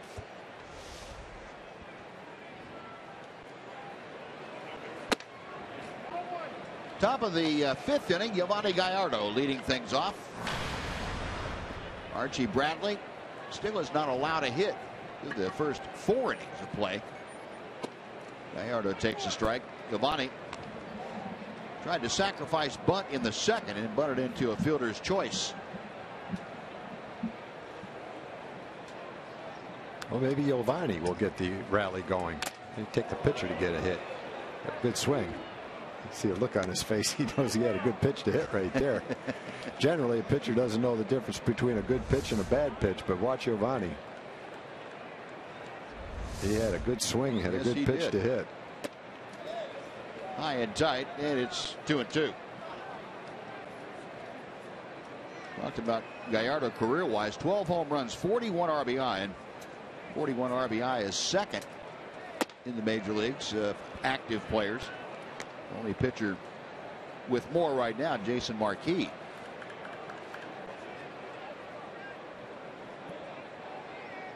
Three-two pitch.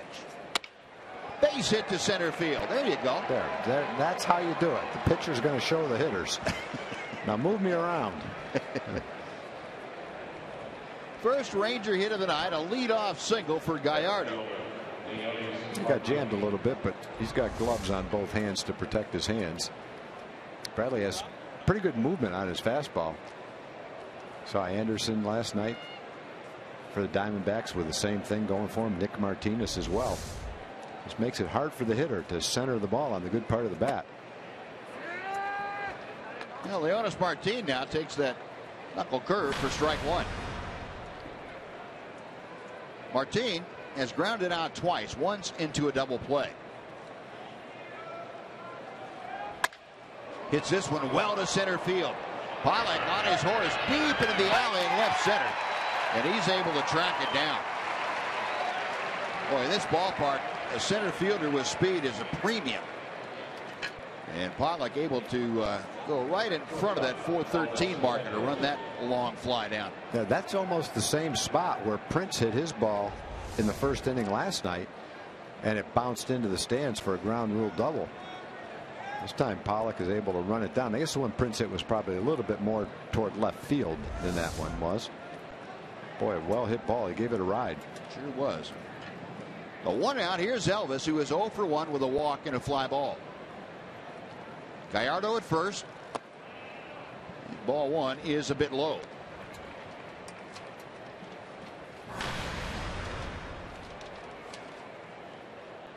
Elvis, a couple of hits last night in that Ranger victory. He is 4 out of 18 on this trip. To right field. Trumbo makes the catch. And Gallardo hangs on at first. That's out number 2. Next will be Prince Fielder.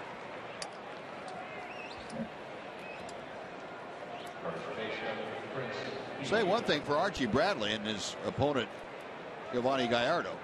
Giovanni over there at first base. Bradley, after throwing nearly 40 pitches in that first inning, about half his total right now. He has thrown 40 since then. Yeah, he has really done a great job of settling down.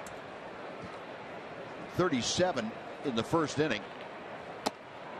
43 since then, and that's excellent work by a young man. There's the inning by inning breakdown. A 9-pitch second, a 10-pitch fourth. It wasn't until Gallardo's leadoff single here in the 5th that he gave up a base hit. Prince out of play, deep down the left side. 1 ball, 1 strike. Fielder, a walk and a run scored in the first. In the 3rd, he went down swinging.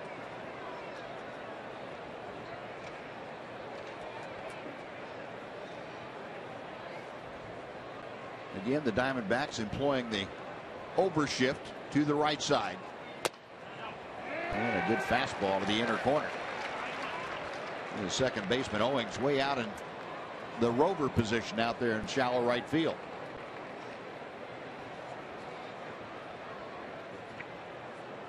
A ball and 2 strikes. To left field. Inciarte got a good break on it, makes the catch, and that will do it. Rangers get a leadoff single, their first hit of the night. But Strander runner, we're halfway through the ball game. It's the Diamondbacks leading the Rangers 4-1.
Ball games.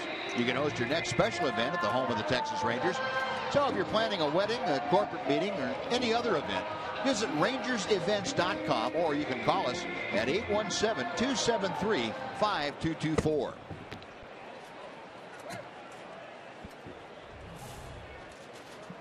(4-1) Diamondbacks as we head to the bottom of the 5th inning. It'll be the top of the order.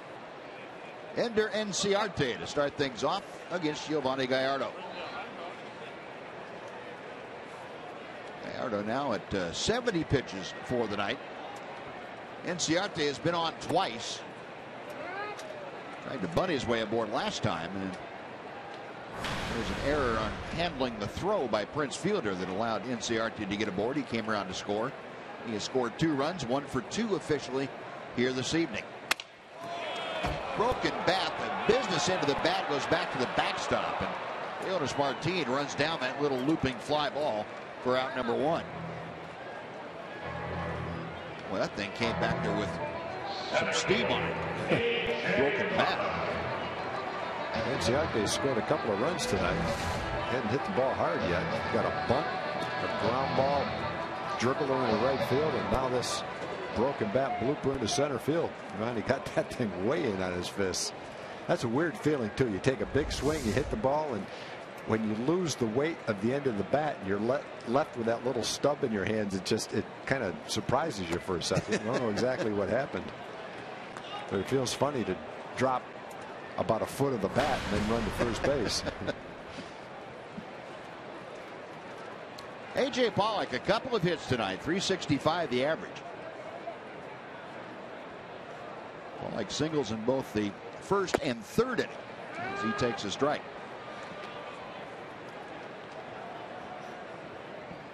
Diamondbacks 5 base hits, 1 home run tonight. That was off the bat of Chris Owings last inning. 1-1 pitch. And 1-2.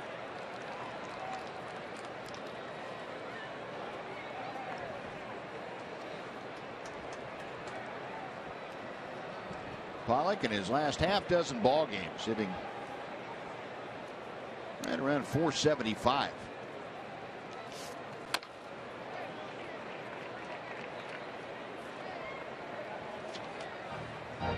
These base hits tonight too against Giovanni Gallardo. Pollock has now hit safely in 10 straight interleague games. Goes back to September of 2013.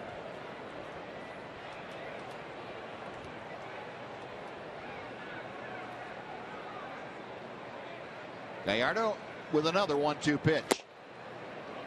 Count evens.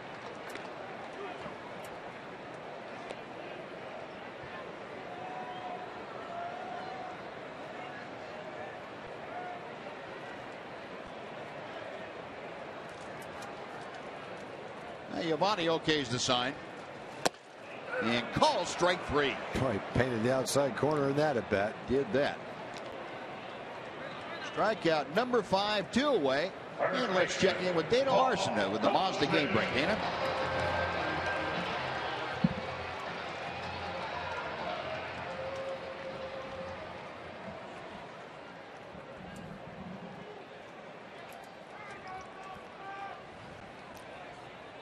Thank you, Dana. Here's the Diamondbacks on top 4-1 with 2 outs in the 5th. And Paul Goldschmidt, the hitter. Goldschmidt had an RBI on a ground out in the 1st, and Gallardo came back to strike him out in the 3rd. So 0 for 2 tonight.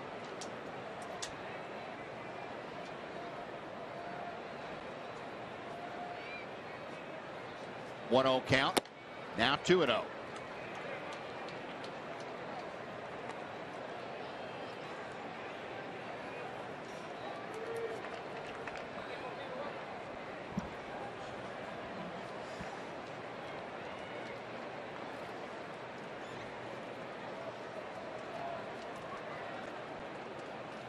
Gallardo's next pitch, and he drills the outside corner. 2-1.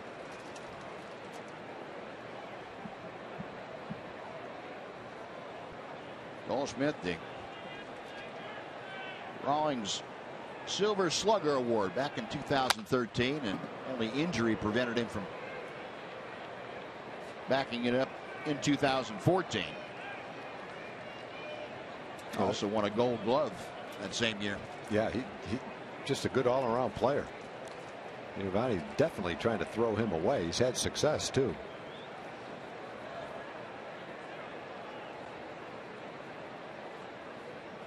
Into the wide for the 2-2.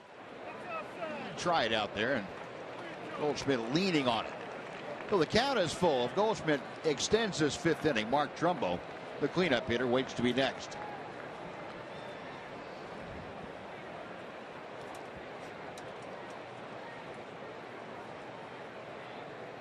Chirinos with the signs. And now Gallardo with the payoff pitch. Lost it. For Gallardo, his first walk of the night.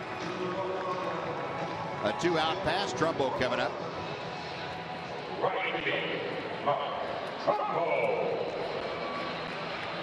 Mark Trumbo had a single in the first inning. Last time out, scalded the ball that Adrian Beltre flagged down at third base. It was an RBI. At that point in time, Beltre saving another run.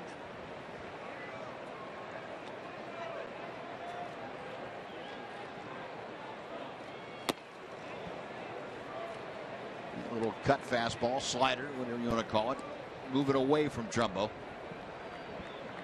That's along with what he has done with Goldschmidt. What you were talking about, Tom. He's done the same thing with Trumbo too. Yeah, keeping it out of the.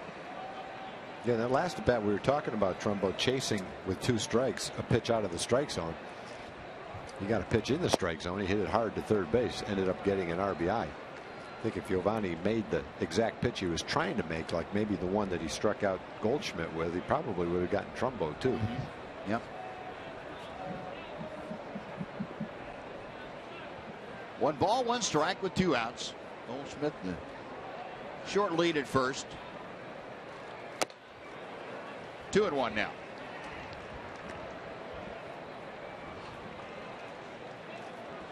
Giovanni's body language would tell you he's not real thrilled with the kind of command that he has right now. Trying to make a pitch and it's just not there for him at this moment. That can change quickly. There goes Goldschmidt. The pitch is lined to right center field. Long run in for Leonis Martini. Can't grab it. It's off his glove. Goldschmidt being waved around third will score. And Trumbo with a sinking line drive. Goldschmidt scoring all the way from first on a long single. It is 5-1 Arizona. Well, Leonis was playing Trumbo fairly deep in center field and had a long way to go to get this ball. He was playing him a little bit to pull, but he got to the ball. Looked like he was going to make the catch and just didn't hang on to it.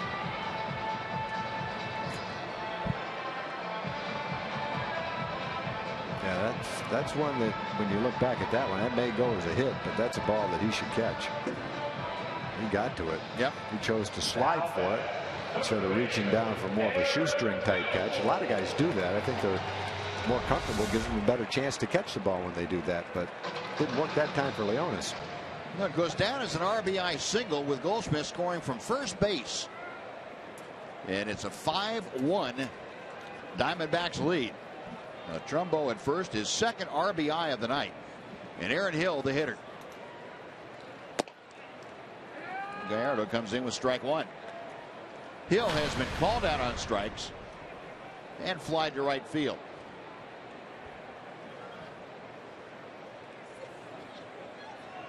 Get some action going in the bullpen of the Rangers down that right field line. Strike 2 as Hill watches it all the way in. Right-hander Roman Mendez up and loosening in a hurry here in the 5th inning.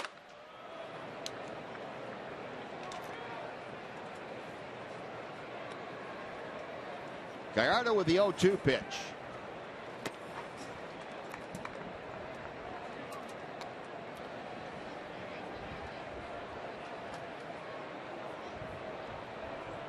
Hill with the average of 162 as he battles Gallardo. Talking about the power that Hill had, especially for a second baseman. Go back to 2009. He is 3rd in home runs by second baseman. That's inside. Latest updates, Robinson Cano with 151 home runs in that time span. Dan Uggla with 142. And then Aaron Hill with 117. Ian Kinsler next on that list with 113. The 2-2 pitch. Full count.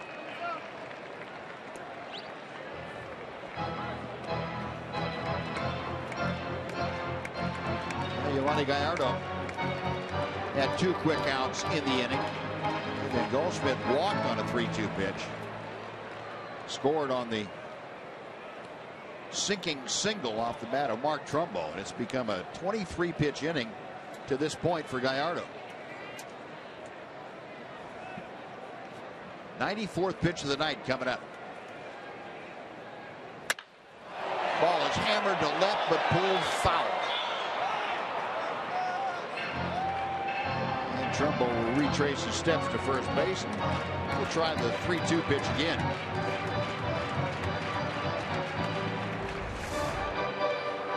One of the few pitches that Hill's got that's been on the inside part of the plate, or actually right down the middle of the plate. So excited to see it that he jumped a little too soon and pulled the foul. I've seen a number of pitches on the outside corner. Try to see another one right here by the. Yep, had to reach for it. Got a piece of it though.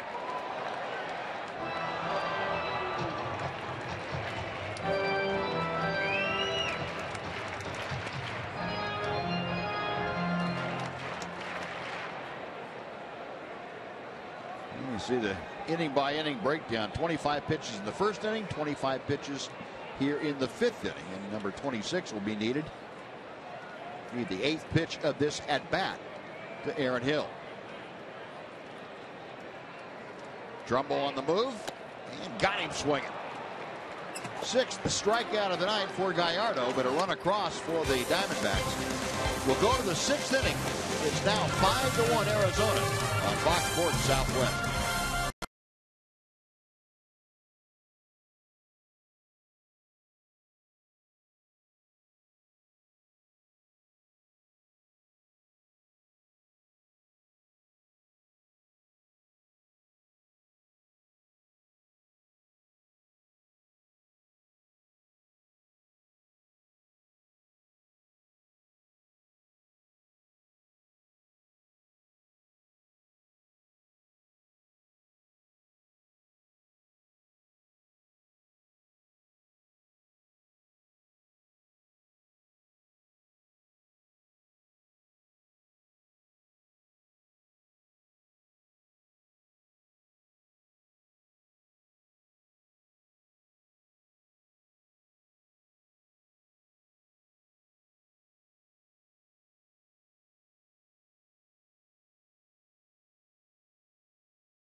Jackpot is worth $600 and dinner for 2 at Sonic Drive-In. Tonight, the Rangers are hitting for Jimmy Jeans from North Richland Hills, Texas.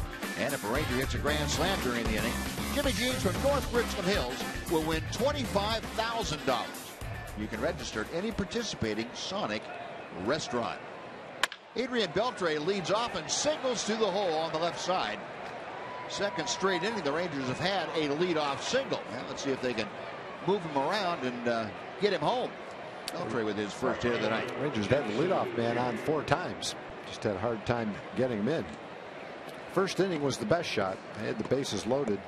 All with 2 outs, though. 2 walks and a hit by pitch.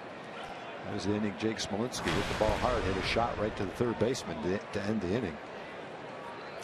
Only had a couple of hits. Archie Bradley was on the verge of being out of this game. They had a long reliever up in the 1st inning. He got out of that inning and he settled down, doing a pretty nice job right now. Shin-Soo Choo takes the off-speed pitch that stays outside for ball 1. Choo has been hit by a pitch and popped to short. Archie Bradley about ready to throw his 87th pitch of the night, and again, he's had some. Half of those were high stress pitches early in the game. A rocket to short. They're going to turn it into a double play. Boy, I'll tell you what, well, I guess that's pretty typical of what's happened tonight. Rangers hitting the ball hard. It turns into 2 outs. Yeah, there haven't been many balls hit hard, but that was one that looked like it was headed up the middle. That's a very nice play by Ahmed, who catches the hop, trips a little bit, recovers in time to throw a rifle shot over to first base on the run to complete the double play. Very nice play. And Shin-Soo Choo, in the midst of a pretty drastic slump, says, "You got to be kidding," or something to that effect. No, base is empty, 2 away, and Robinson Chirinos will step to the plate. Chirinos has been credited with the only RBI of the night for the Rangers. That was a bases-loaded walk in the first. It's also grounded to short. 1 ball, no strikes.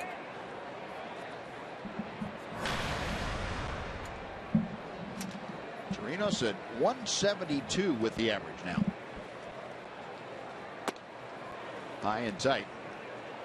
And I think Archie Bradley may be on his last legs for this game. That man has had to battle himself and the Rangers tonight. Done a very good job of keeping this just to a 1-run against average. Randall Delgado, the right-hander, loosening in that bullpen for Arizona. 2-1 to Chirinos. Now 2-2. Rangers offensively still kind of up and down. They came into this game 14th, next to last in the American League, with a .212 average. On base percentage at .291 was the 11th. The 9th in runs scored. And Chirinos down on strikes as Bradley gets his 3rd punch out of the night. Rangers gone, no runs, a hit, and nobody left. After 5.5, 5-1 Arizona on Fox Sports Southwest.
The Park Place dealerships Texas Ranger Triple Play Game Show Spectacular.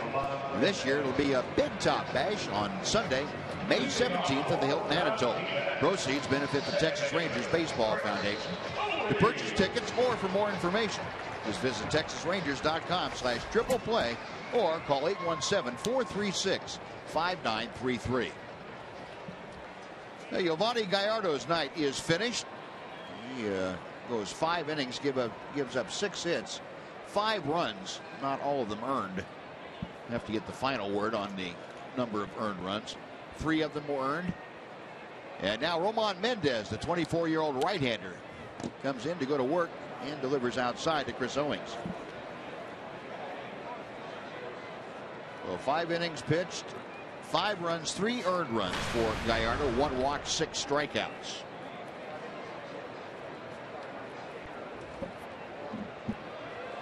Owings homered his last time up off of Gallardo. Mendez,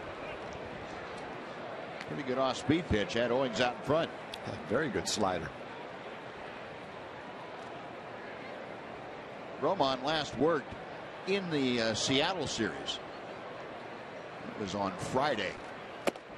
High and tight. And one thing that's happened, Buzz, with the off days is the bullpen has gone from, I guess what you'd have to say was a little overworked the first week of the season to trying to find work for some of the guys right now. Another off day tomorrow. 2-1 pitch. Beginning of the year, we were talking about guys pitching 3 straight days, wondering who's going to be the long man the next day. But it has a way of sorting itself out. We talked about, too, the first 10 days of the season, no off days. And then 3 or 4 off days in the next 2 weeks. Right. Just don't spread them around. Then in May, I think there's only 1 or 2 off days the whole month. Get your rest now. Call strike 3. Well, that back Owings off the plate caught the inside corner, and Mendez strikes out the first hitter he faces. Probably thought that was high, but it was a high strike, not high and out of the strike zone. Look at that slider. That wasn't the ideal place to throw it, but it worked. They would do it every once in a while. It works in there. The 1 gone. Here is Tuffy Goswitch. Goswitch 0 for 2. A couple of ground outs off of Gallardo. Average now at an even 200.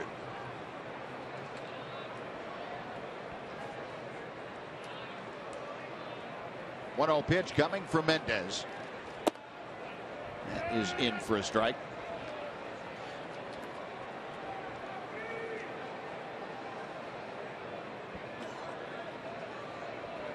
Roman this year having a little more success in the early going against the left-handed batters. And kind of reverse splits, if you will. Right-handers hitting 250. And left-handers about 214. Shin-Soo Choo backing up near the warning track to haul in that fly ball. That is out number 2. And the pitcher spot coming up, but Archie Bradley is finished for the night. Danny Dorn is coming on as a pinch hitter here in the 6th inning. Bradley finished after his 6 innings of work, and very commendable outing for the young man, the 22-year-old. Bradley battled wildness the first couple of innings, got himself righted, and pitched very effectively into the 6th inning for his club. Now here's Danny Dorn, who made his major league debut last night as a pinch hitter. He drew a walk in that ball game, and this is a guy that spent 10 years in the minor leagues. 30-year-old made his major league debut last evening, played some 930 minor league games before finally getting the opportunity to come to the big leagues. 939 to be exact. 0-1 pitch, and he popped it up. Elvis calling off everybody and makes the grab, and Roman Mendez has a 1-2-3 6th inning. Now we're going on to the 7th inning here in Arizona. It's the Diamondbacks 5, the Rangers 1.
Board game summary. Some action that centered a lot on defense. Nicely turned double play by the Diamondbacks. And Inciarte, the left fielder, had a fine running catch sliding on the warning track over there. The offense, you know, hit and miss, but this hit by Chris Owings left the ballpark against Giovanni Gallardo. Gallardo worked 5 innings, and he gave way to Roman Mendez. Now Archie Bradley worked 6. He gives way to Randall Delgado.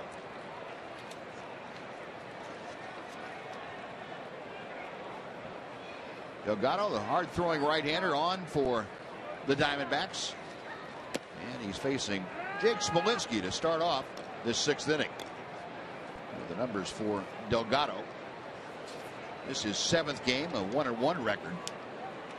Probably a little bit more of a 1-loss record than you like to see guys coming out of the pen after 13 games.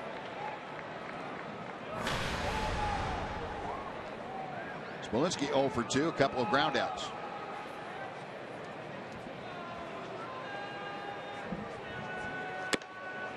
High and away. And the count moves to a ball and 2 strikes.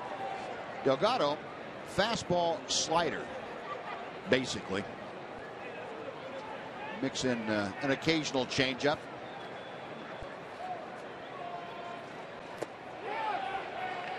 Did he check his swing? No, he did not. Smolinski down on strikes. That looked like that changeup. Looked like a splitter, to be quite honest. And Smolinski said, whatever it was, I couldn't hit it. It definitely went straight down. He identified it and tried to check his swing, but he went through. Home plate umpire called it. So 1 away, and Rougned Odor now will step in. Odor has walked and fouled out. 0 for 1 tonight. A little tapper behind the plate. We'll come back and try it at 0-1. Delgado was one of a number of players traded to Arizona. Martin Prado, Nick Ahmed, a couple of other players for Justin Upton and Chris Johnson. That was a big trade. Atlanta acquired 2 veteran everyday players, gave up a number of players to get them. Delgado was one of them.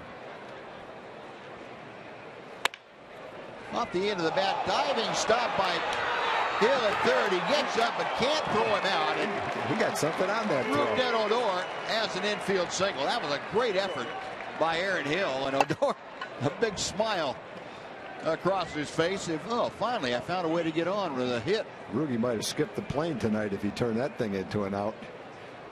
Wasn't all that hard hit, but still it looked like a hit all the way. Hill dives for it, knocks it down.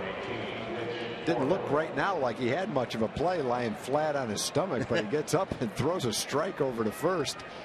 And fortunately, Rugi was hustling on it and beat it out. Comes away with an infield hit. Only the Rangers' 3rd hit of the night.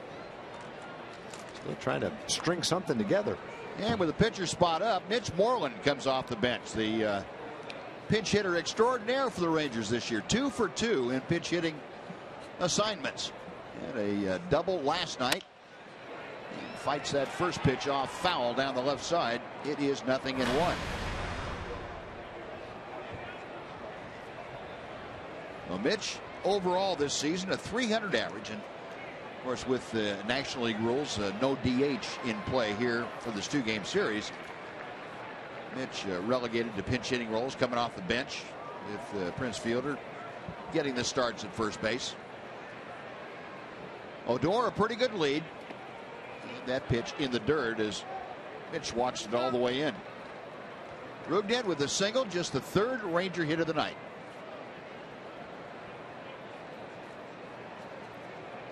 Maybe my imagination, but it sure seems like this club is up and down more than I can remember any club being as far as the offense goes. Yeah, last night looked like a pretty good game for the team. Of course, a lot of it came late, but still there was a couple of nice innings there late in the ball game for the Rangers to tack on some runs and win that ball game. And tonight there's not much happening offensively.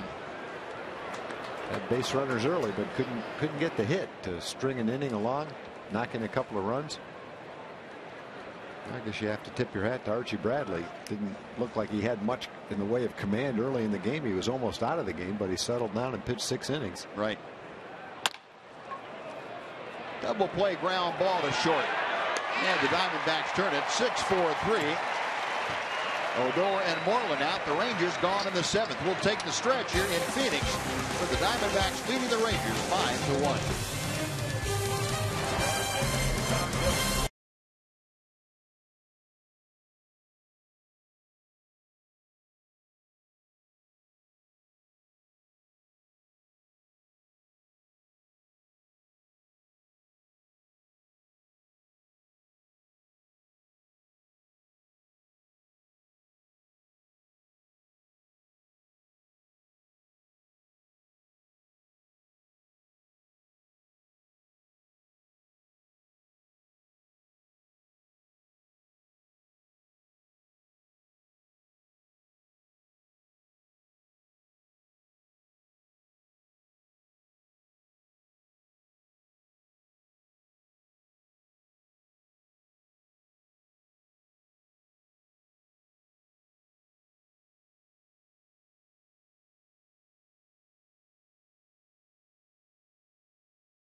Is celebrating 13 years.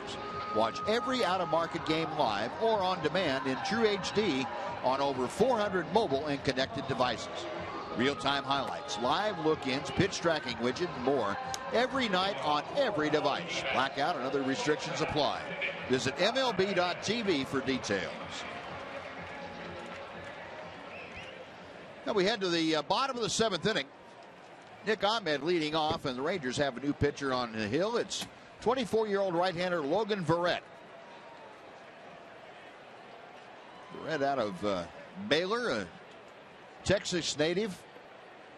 Went to Cal Allen High School before going on to Baylor, and he's an Arlington resident, as a matter of fact. And his home ballpark happens to be in Arlington. First pitch to Ahmed is in for strike 1. Verrett, of course, the Rule 5 draft pick by Baltimore over the winter from the Mets system. Rangers got him on a waiver claim at the end of spring training. And they inherited the Rule 5 stipulations, that being he has to stay in the big leagues all year long or be offered back to Baltimore. Or is it to the Mets? It would be, who's the second team to get him? The Baltimore got him from the Mets. Yeah, back to Baltimore. Back to Baltimore? I think so. He'd have to be offered back to somebody. No, back to the Mets. Back to the Mets. Yeah, back to the Mets. Don't ask me those kind of questions. They just get me confused. No, the Echo pitch tracker is telling me all this stuff. Smolinski over to cut it off. Ahmed, a turn. He's headed for 2, and he's in with a slide. A leadoff double.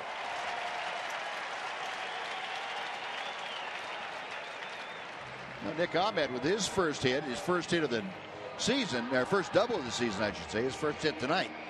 Well, there's an example of the position player batting ninth and getting on second base with nobody out for the top of the lineup. Got a pitch on the inside part of the plate. Pretty good movement on it. Jammed him a little bit, but he pulled it enough down the line so Jake couldn't have a play on it.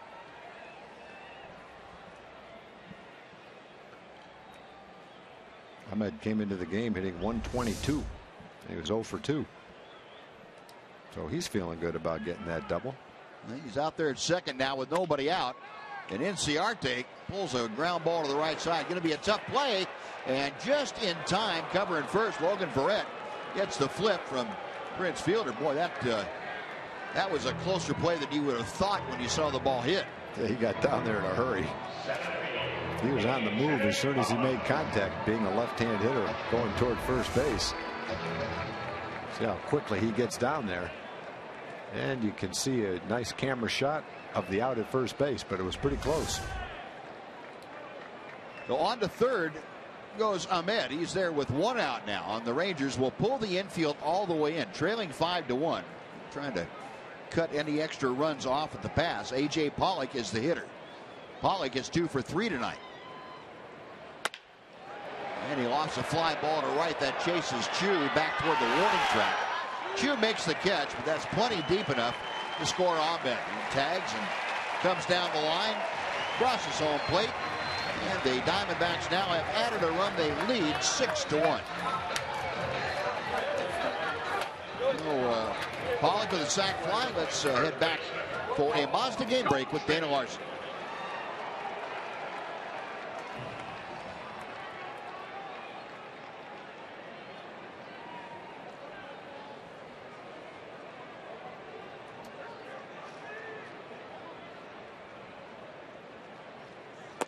All right, Dana, thank you. Yeah, how about those two going at each other? Kershaw, the National League MVP last year, and Bumgarner, the World Series MVP from last year. Kershaw's off to a little bit of a slow start.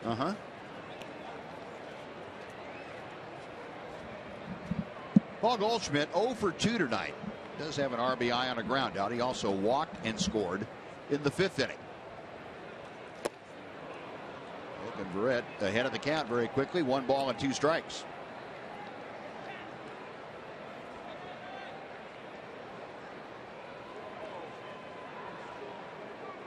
Goldschmidt, a 3-0-2 hitter as he faces Verrett.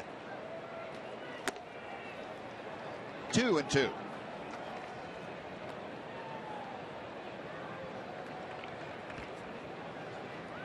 Now we're reminded that today's starter Archie Bradley for the Diamondbacks faced both the guys we were talking about, Kershaw and Bumgarner, and beat them both.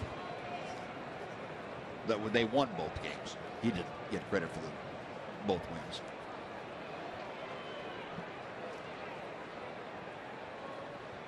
Three and 2. Got him swinging in the dirt. The out will be recorded at first base, and Logan Verrett gives up a leadoff double, comes around to score, and that's the only damage. A run on 1 hit, nobody left. On to the 8th, 6-1. Diamondbacks.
Set concludes here tonight.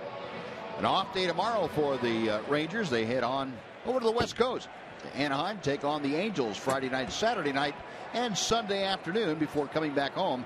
A 6-game homestand with the Mariners and the A's in store at Globe Life Park. And Ranger fans, gear in attendance as every ballpark we head to. Top of the Ranger order here in the 8th inning, Leonis Martin. And Delgado deals ball 1. Leonis 0 for 3 tonight. A couple of ground outs and a fly ball to center.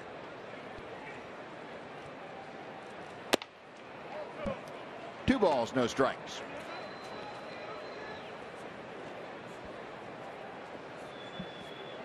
Martin, after the 0 for 2, has that average at 226. And Delgado misfiring again. It's 3 balls, no strikes. So Leonis trying to get aboard to start this Ranger 8th inning. He'll be followed by the shortstop, Elvis Andrus. There's Elvis. Delgado comes in with a strike. Delgado, a 25-year-old from Las Tablas, Panama. Bespectacled right-hander. He goes 6'4", about 220 pounds. And he loses Leonis Martin, the leadoff walk. Well, Elvis coming up with Martin at first. 6 walks now garnered by the Rangers tonight. So they've had 9 base runners. And if you throw in the hit batter, make that 10 base runners. Only been able to push across 1 run. Elvis 0 for 2 officially. A couple of flyouts and a walk. And Goswitch going to go out and have a chat with his lanky right hand, Delgado.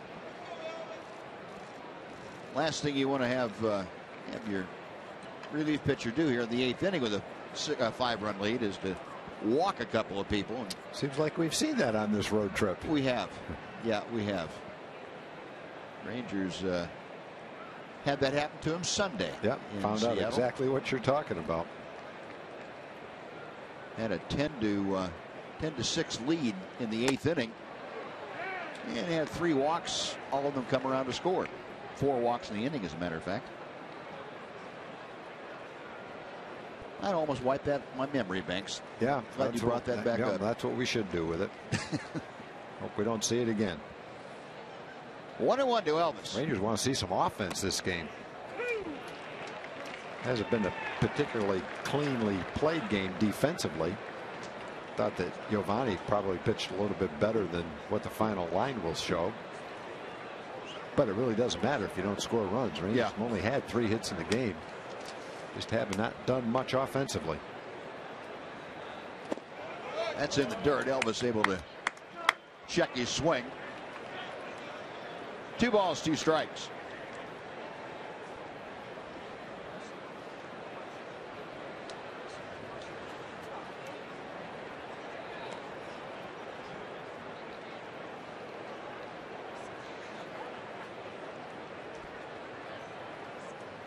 Delgado, a long look in. And he will drive Martin back. Leonis, the leadoff walk here in the 8th inning.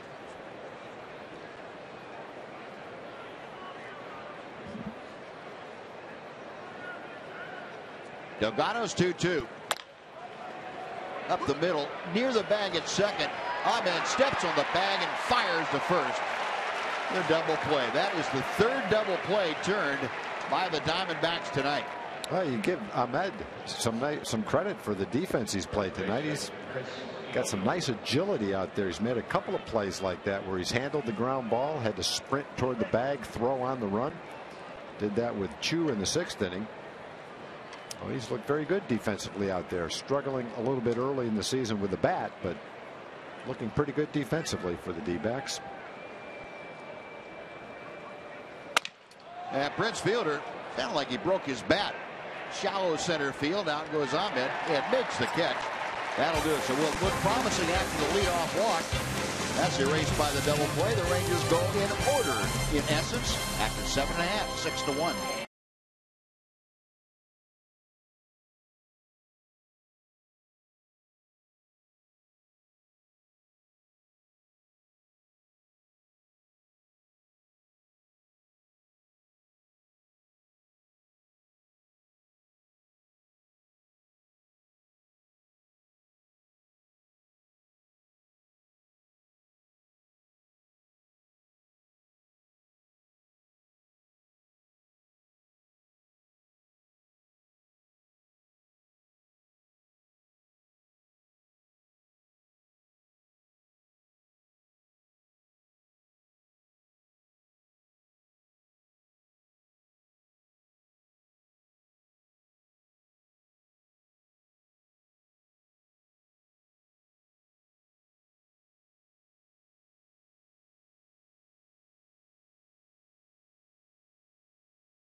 upcoming matchup. An off day tomorrow, but then Prince Fielder and the Rangers head to Anaheim. Mike Trout and the Angels will be waiting.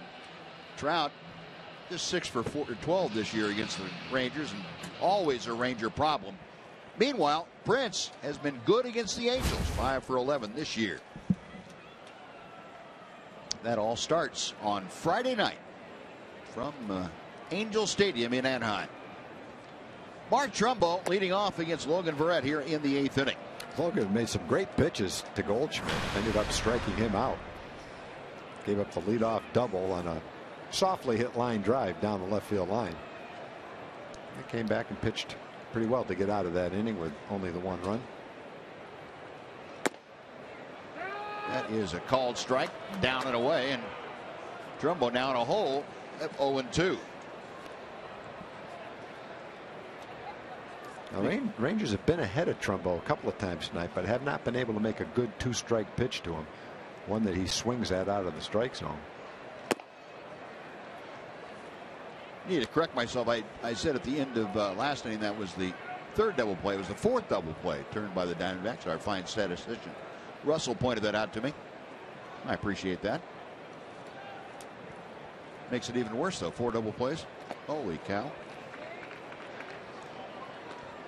Well, Giovanni had 4 turned for him in his last start at Seattle. This time he watched it happen against him. 2 balls and 2 strikes to Mark Trumbo.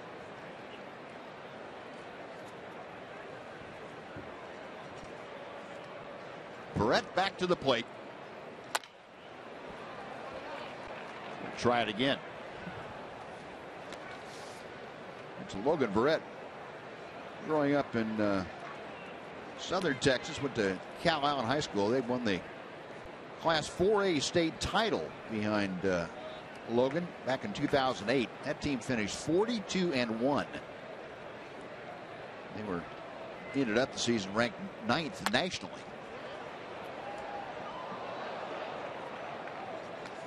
Logan Verrett was selected the Texas Sports Writers Association 4A Player of the Year and first team All-State pitcher selection. He only won 18 games that year. That's a lot of work in high school. Good try. Got Trumbo kind of leaning out looking for something away that time. That runs the count full to Trumbo. Trumbo 2 for 3 tonight with a couple of RBI. 8th pitch of the at-bat coming from Verrett. Skied to right center field.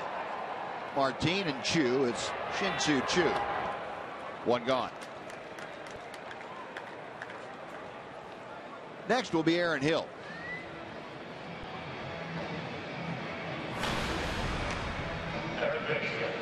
Hill tonight has struck out twice. He is 0 for 3.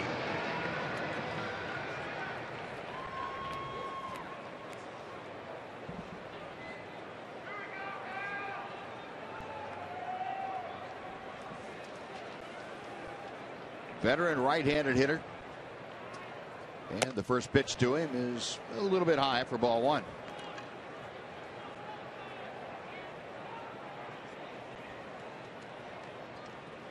Hill kind of supplanted by young Jake Lamb. Lamb had gotten a lot of the playing time at third base to start the season. Lamb had to go out with a stress fracture in his foot, so Hill back there. And Yasmani Tomas, who we saw last night at third base, convinced me that he's probably better off being an outfielder rather than a third baseman.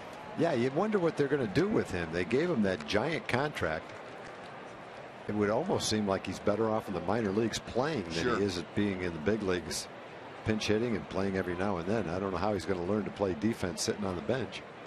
Well, one thing where he's not going to play is at first base with Paul Goldschmidt. No, that's not an option. Based on that play at third base last night, his best position might be designated hitter. Big problem though, they don't have that. You only get about 20 games a year in interleague play. Maybe less than 10 games a year. And Hill draws the 1-out walk, so he is aboard. Chris Owings coming up.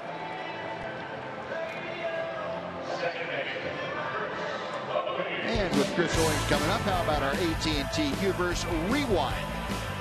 Giovanni Gallardo in the 4th inning leading off, and Chris Owings, his first home run of the year, to a pretty deep part of left center field, about 420 feet from home plate. Gets it back in the seats. Now 1 on, 1 out. Owings up, and Barrett deals to him. Got the outside corner for strike 1.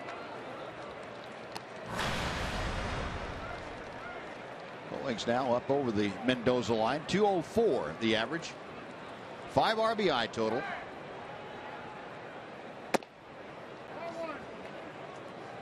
A ball and a strike.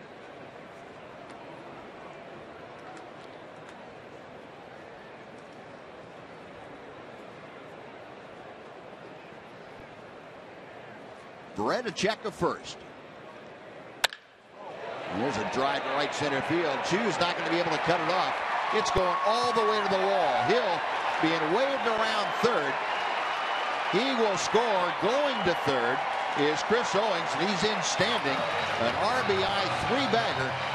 That makes it a 7-1 Diamondback lead. Owings hit a couple of balls really well tonight. Hit the home run to left field and hit that ball on a line to right center field. I thought Chu might be able to get over and at least cut it off. Or pitch out over the plate. He really drove that with authority. Past Chu to the wall in right field. A home run and a triple, and a couple driven in for Owings tonight.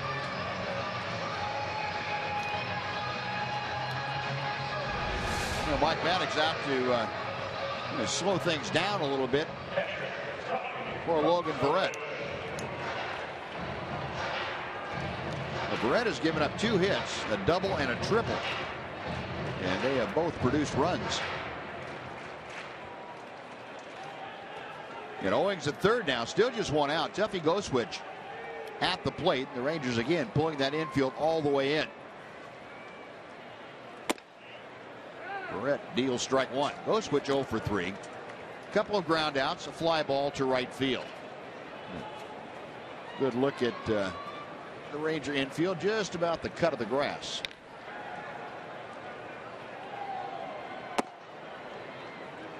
One and one.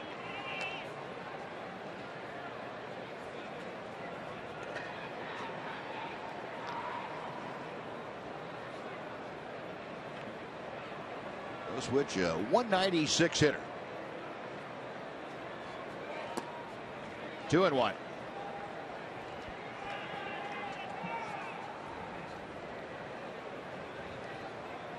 Diamondbacks 7 runs on 9 hits tonight. They have played errorless ball. The Rangers 1 run on 3 hits. And they have committed 2 miscues. There's a strike. That evens things at 2 balls, 2 strikes. Rangers came into play tonight 14th in the American League in fielding. They had a dozen errors. They've upped that now to 14.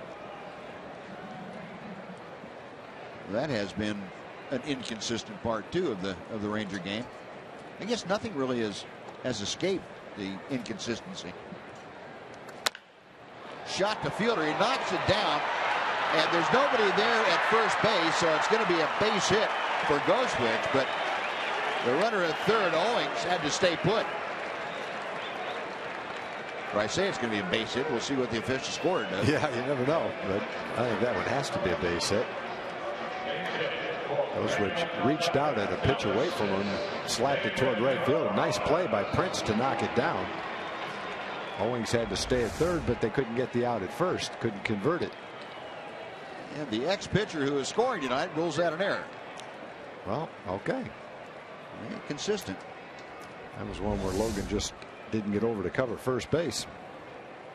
And a pinch hitter now. Remember, this is the pitcher spot in the 8th. And it's David Peralta pinch hitting. Peralta, left-handed hitter who we saw last night as a starter. Up now as a pinch hitter.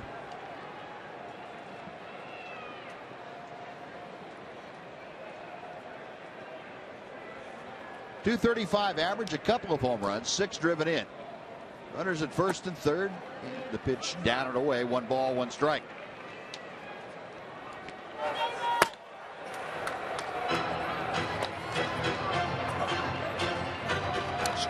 Pimentel warming up down in the bullpen down the right field line.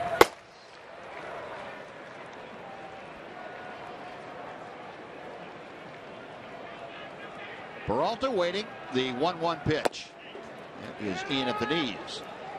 1-2.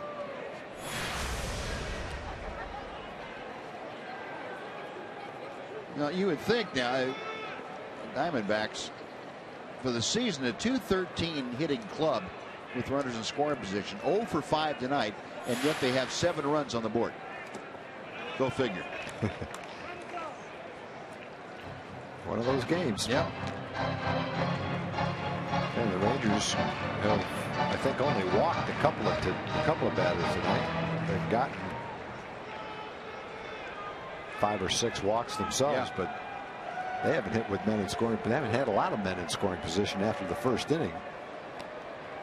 They haven't been able to string anything together other than 3 walks in the first inning. Peralta taps that foul. We'll try it again at 2-2.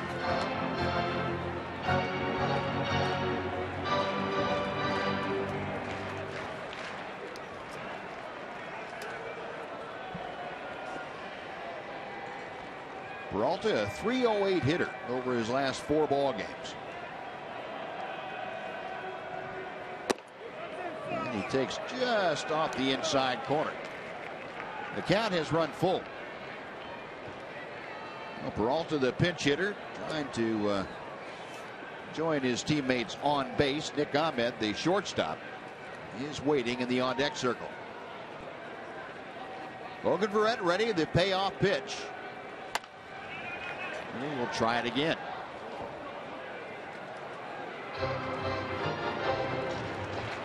Logan Verrett now needing to throw his 40th pitch in his inning and a third of work.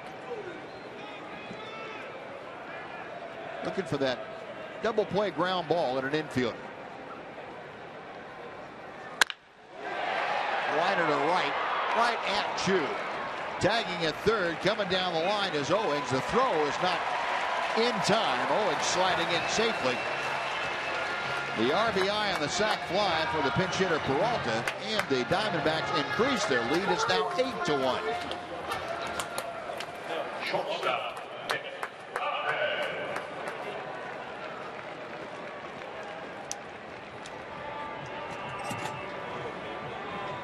And with that run coming home now, Jeff Bannister out of the dugout. Also 40 pitches thrown by Logan Verrett. Jeff Bannister taking the ball from the young right-hander, and he wants Stolmy Pimentel to come on in and take over here in the 8th inning. So a pitch change underway at Chase Field in Phoenix. We're back after this on Fox Sports.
Is 4 for each franchise. The voting is ongoing at MLB.com for the Rangers. The 8 that were selected you can vote on: Ivan Rodriguez, Nolan Ryan, Michael Young, Adrian Beltre. They're the vote leaders at the moment.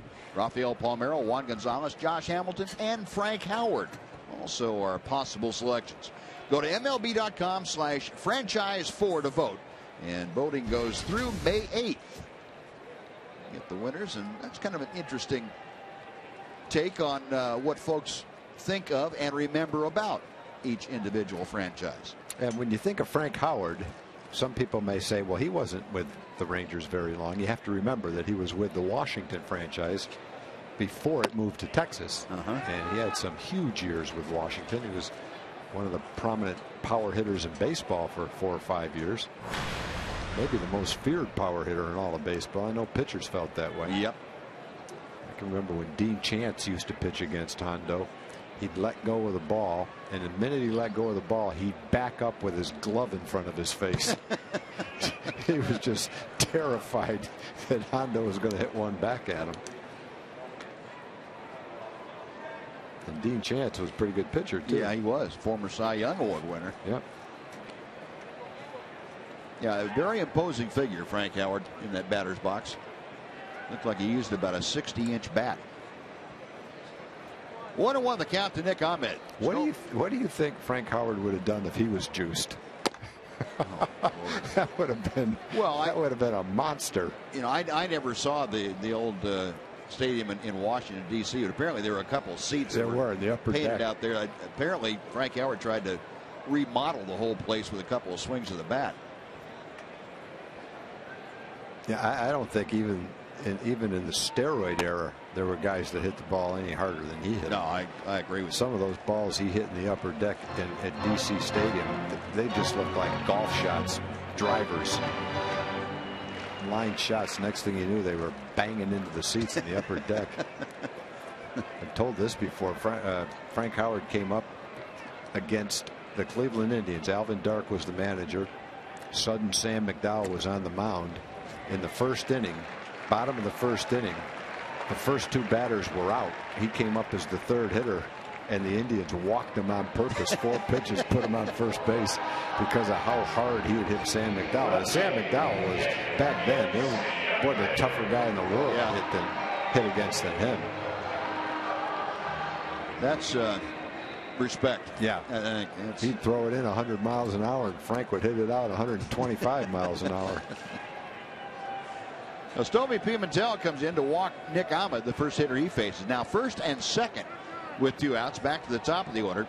Ender Inciarte is at the plate. Inciarte tonight is 1 for 4, but he has scored a couple of runs.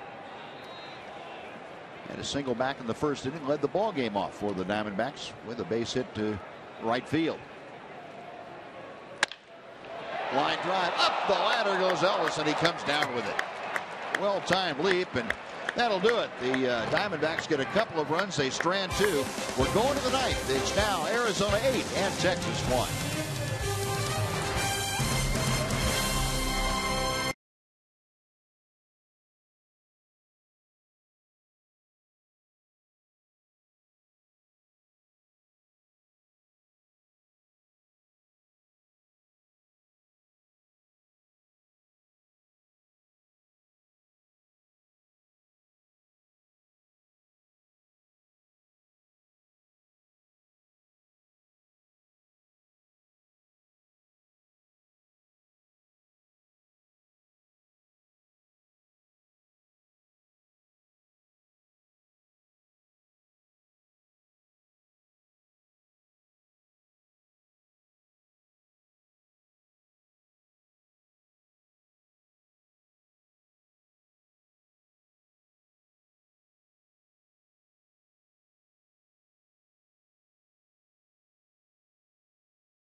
Fox Sports Southwest is brought to you by Southwest Airlines. Book your low fare now at southwest.com.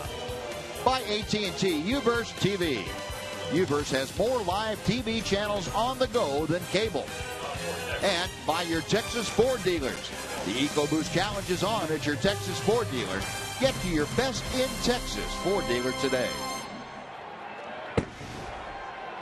Well, the ninth inning has arrived here at Chase Field in Phoenix with the Diamondbacks on top of the Rangers 8-1.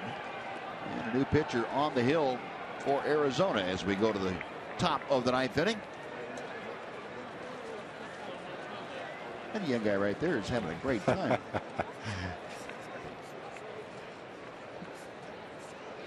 Andrew Chafin, the left-hander. He ought to be loose. He started warming up in the first inning. He threw more pitch, or as many pitches as Bradley did. And he's back up again. He's out there. Maybe Chip Hale figured, well, I couldn't get him up and down those 3 times without getting him in a ball game, so I'll get him in here. Yeah, it looks like he got a pretty good arm. Popped that one in at 94 miles an hour.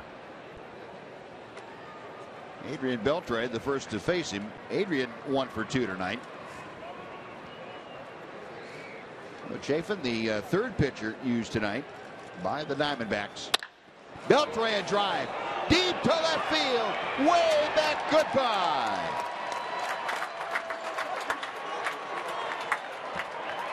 Adrian's second home run of the year, and it's an 8-2 ball game.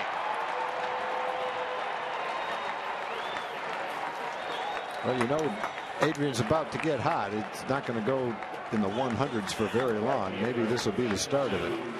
Got a base hit in the 6th inning, and now a line drive home run here in the 9th.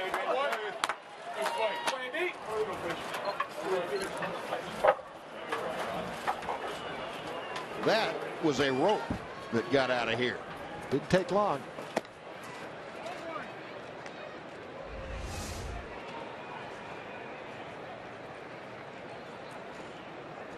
Down, maybe down out of the strike zone, but right where Adrian could drop the head of the bat on it. And boy, he did with authority.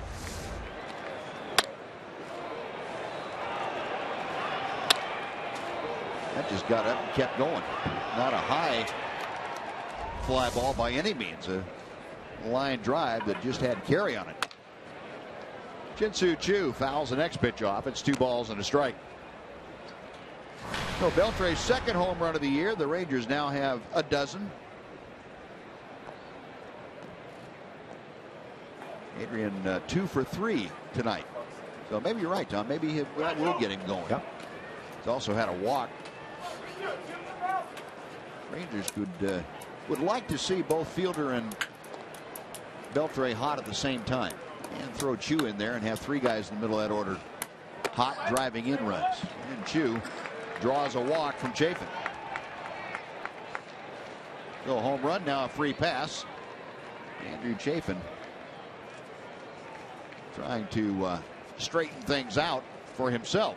I remind you, last time that Archie Bradley pitched, he had a 5-2 lead when he left the ball game and ended up losing. He didn't end up losing. The team ended up losing. Had trouble. They could not close that last ball game out against the Giants.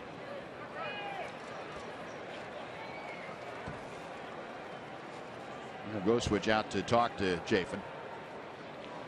Matter of fact, the Diamondbacks have suffered from the lack of closure since the beginning of last year. They've converted only 36 out of 58 save opportunities. That's just 62%. That's woefully low.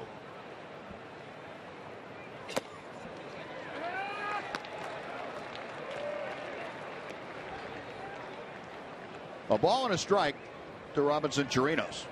Chirinos 0 for 2, but an RBI on a bases loaded walk in the first.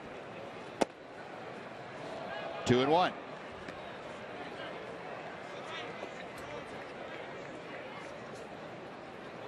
Chip Hale, I think, very well aware of that closing inability, so he gets his de facto closer up in the bullpen. Ball 3. And he might not wait till it's a save opportunity either. Crowd of 17,886 on hand tonight, getting a little bit restless. They understand what the Diamondbacks have not been able to do. There's a strike. Chirinos on his way to first base thought that pitch might have been inside, but not so. Mike Everett ringing up that right fist, and our Echo pitch tracker would support Mike Everett on that call. The 3-2 offering. Down the left field line, a fair ball and headed toward the corner. That's going to be extra bases. Shin-Soo Choo pulling up to third, into second with a ringing double. Robinson Chirinos. And the Rangers with runners at second and third, nobody out for Jake Smolinski.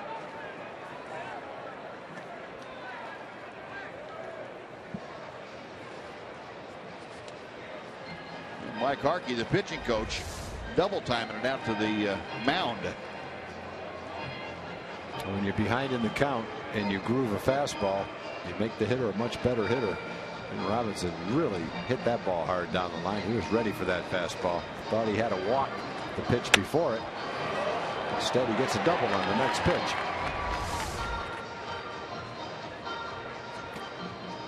Mike Harkey delivering some very detailed instructions, and probably very basic instructions. Andrew Chafin trying to avoid the disasters that have fallen the Diamondbacks in situations like this. So Jake Smolinski at the plate. Jake 0 for 3 tonight. He's grounded out a couple of times and struck out. Rangers now with 5 base hits in the ballgame.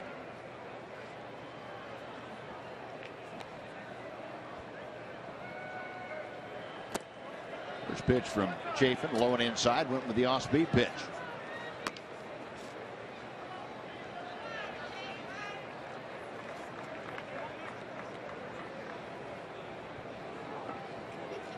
Chafin, basically a fastball slider. Left-hander. Very occasional changeup. Up the middle, that got a pretty big piece of Chafin. And the tag is made by the diving Goldschmidt. We may have a challenge on that. Looked like Smolinski was able to avoid the tag. In any event, the run comes in as Choo scored from third. Well, that was a hard hit ball, headed right straight up the middle for a couple of runs batted in and a base hit. And that didn't just glance off the pitcher. That hit pretty hard. Nice athletic move by Goldschmidt to recover and evidently make the tag, although Jake is still standing on first base. Let's see if we can see it here.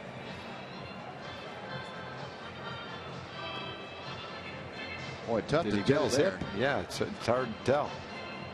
Didn't see the glove recoil like it touched anything, but hard to tell. You have to get a shot right down the angle. We're going to look at it real speed. Do you think that baseball doesn't require some pretty quick judgment? Watch this thing. I don't know if he got him on that one. Pretty tough to tell. Remember now, the ruling on the field is out, and the challenge has been issued by Jeff Bannister. Smolinski's going to hang on at first, but here's a look. We should get a pretty good angle at it. And it's just real tough to tell there. It looks like he probably tagged him. Yeah, I thought he missed his shoulder, and then you couldn't tell if he got his hip. You couldn't tell if he got his hip. One thing, though, Tim Timmons had a great view of it. He's right on top of the play. And he was up so that he would have seen whether from this. He misses the shoulder, but does he get the hip right there? Yeah. I don't see how you can overturn it. Hard to tell. That's probably not clear and convincing evidence to overturn that. I don't think so. And another shot from center field angle. That looks more like he missed him there, but you can't tell for sure. Two people know. The runner and the fielder.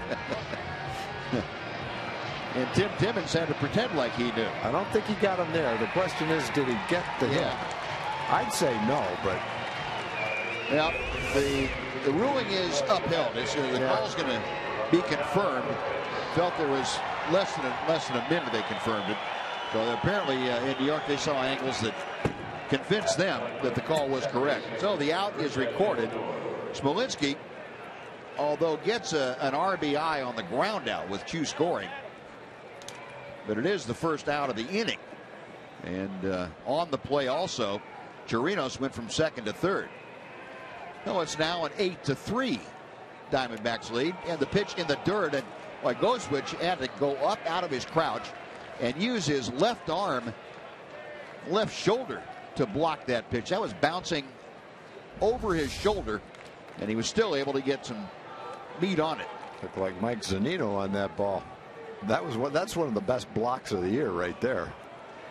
It's one thing if it bounces up and hits your chest protector, but when you have to almost stand up to block it with your shoulder, that's really a great block. And the pitch down and away, 2 balls and no strikes. Now Rougned Odor has had a walk tonight and an infield single. Infield signal for Rougned snapped an 0 for 17. Chopper to short, that's going to get the run home. Chirinos will score. Ahmed to first for the out. It's an 8-4 game, but the Rangers now down to 1 out here in the 9th inning. Odor with the RBI, his 7th of the year.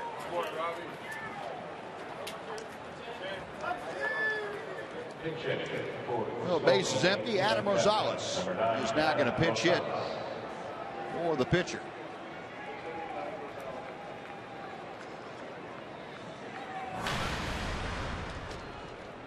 Well, Adam coming off the Ranger bench as the pinch hitter. Goes after that first offering from Chafin and fouls it off. Rosales has not had a pinch hit assignment this year.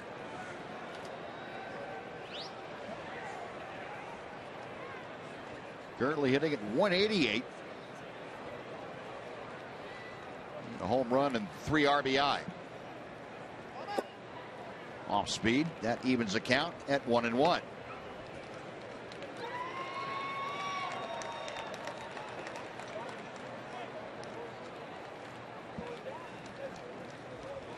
Chafin staying right on top of the pitching rubber. 1 ball, 2 strikes.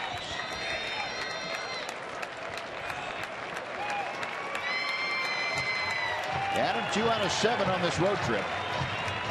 He has a 3-game hitting streak that's on the line right here. The 1-2. 2-2.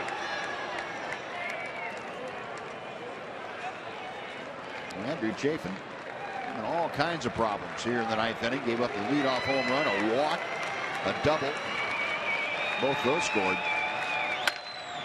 Chopper wide of third into left field, a base hit.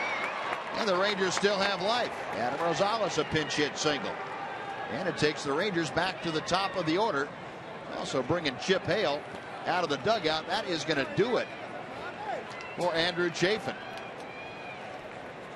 A very purposeful walk for Chip Hale. He has seen this happen before, and he's not going to stand by idly. He's going to go to the bullpen. He had Addison Reed, their closer, out there. And Chafin is finished for the night. So another pitching change underway here in Phoenix with Reed coming on. Addison Reed will be the new pitcher when we come back right after this on Fox Sports Southwest.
If he can't get the final out, Rangers try to take it to the closer for the Diamondbacks. Reed appearing in his 5th ball game.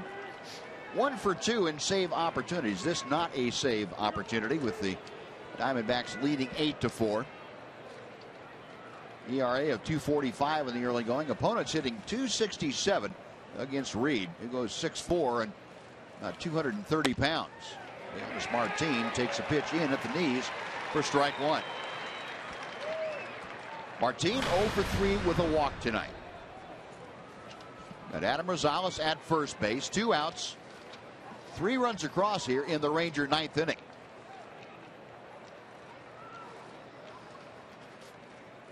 Reed to the plate. 1-1. Reed, a pretty hard fastball slider pitcher. Came over to the Diamondbacks from the White Sox prior to the 2014 season.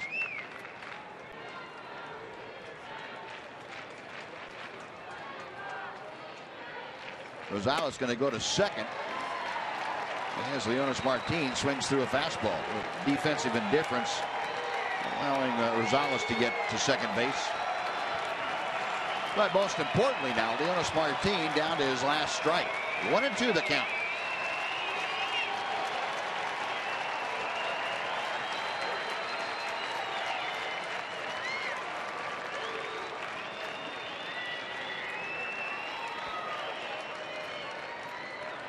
Go switch. Going through a series of signs for Reed.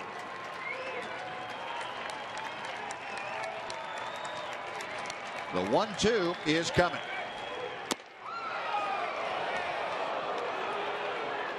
Fastball darting off the plate. Leonis Martin, 2-2 now.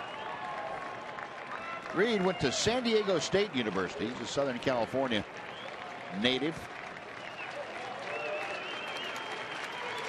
Originally drafted by the White Sox, developed into a fine late inning reliever.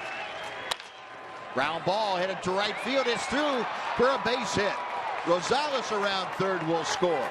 Leonis Martin on a 2-2 pitch delivers the RBI. The Rangers now have cut the lead to 8-5.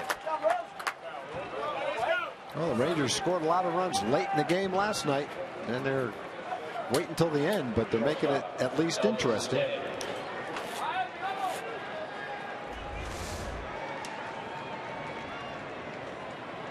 .94-mile-an-hour fastball. Little cutting action on it. Leonis bounces it just past the infielders. Picks up a run. Elvis can get a base hit. Then it gets pretty interesting. Now you get the tying run to the plate. Sure does. Going to second. Leonis Martin on defensive indifference as the first pitch to Elvis is low and outside for ball 1. Elvis tonight 0 for 3 with a walk. Couple of career appearances, 5 of them to be exact, against Addison Reed. 0 for 5 with 3 strikeouts for Elvis. High and tight, 2-0.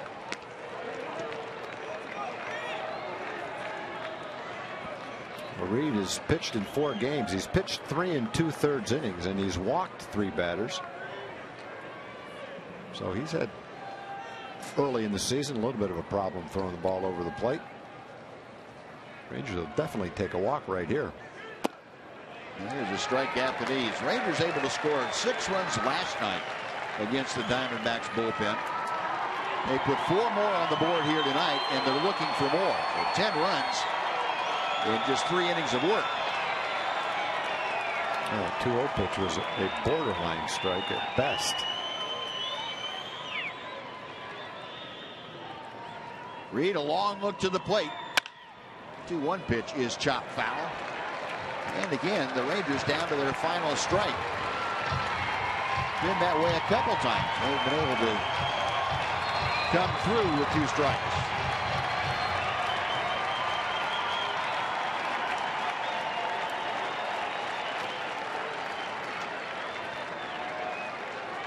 Elvis trying to get on board. The tying run for the Rangers waiting in the on-deck circle. We'll see if Prince Fielder gets a chance. Chopper out to short. Long throw by Ahmed on the money. And that will do it. Well, the Rangers made a run at the Diamondbacks bullpen. They scored 4 times in the 9th inning, but come up 3 short. So 8-5 the final, as Addison Reed gets the last out, but not before some damage was done. 2 hours and 59 minutes after it began, it is in the books with the Diamondbacks winning and the Rangers split the 2-game series. We'll be back to Phoenix to wrap things up right after this on Fox Sports Southwest.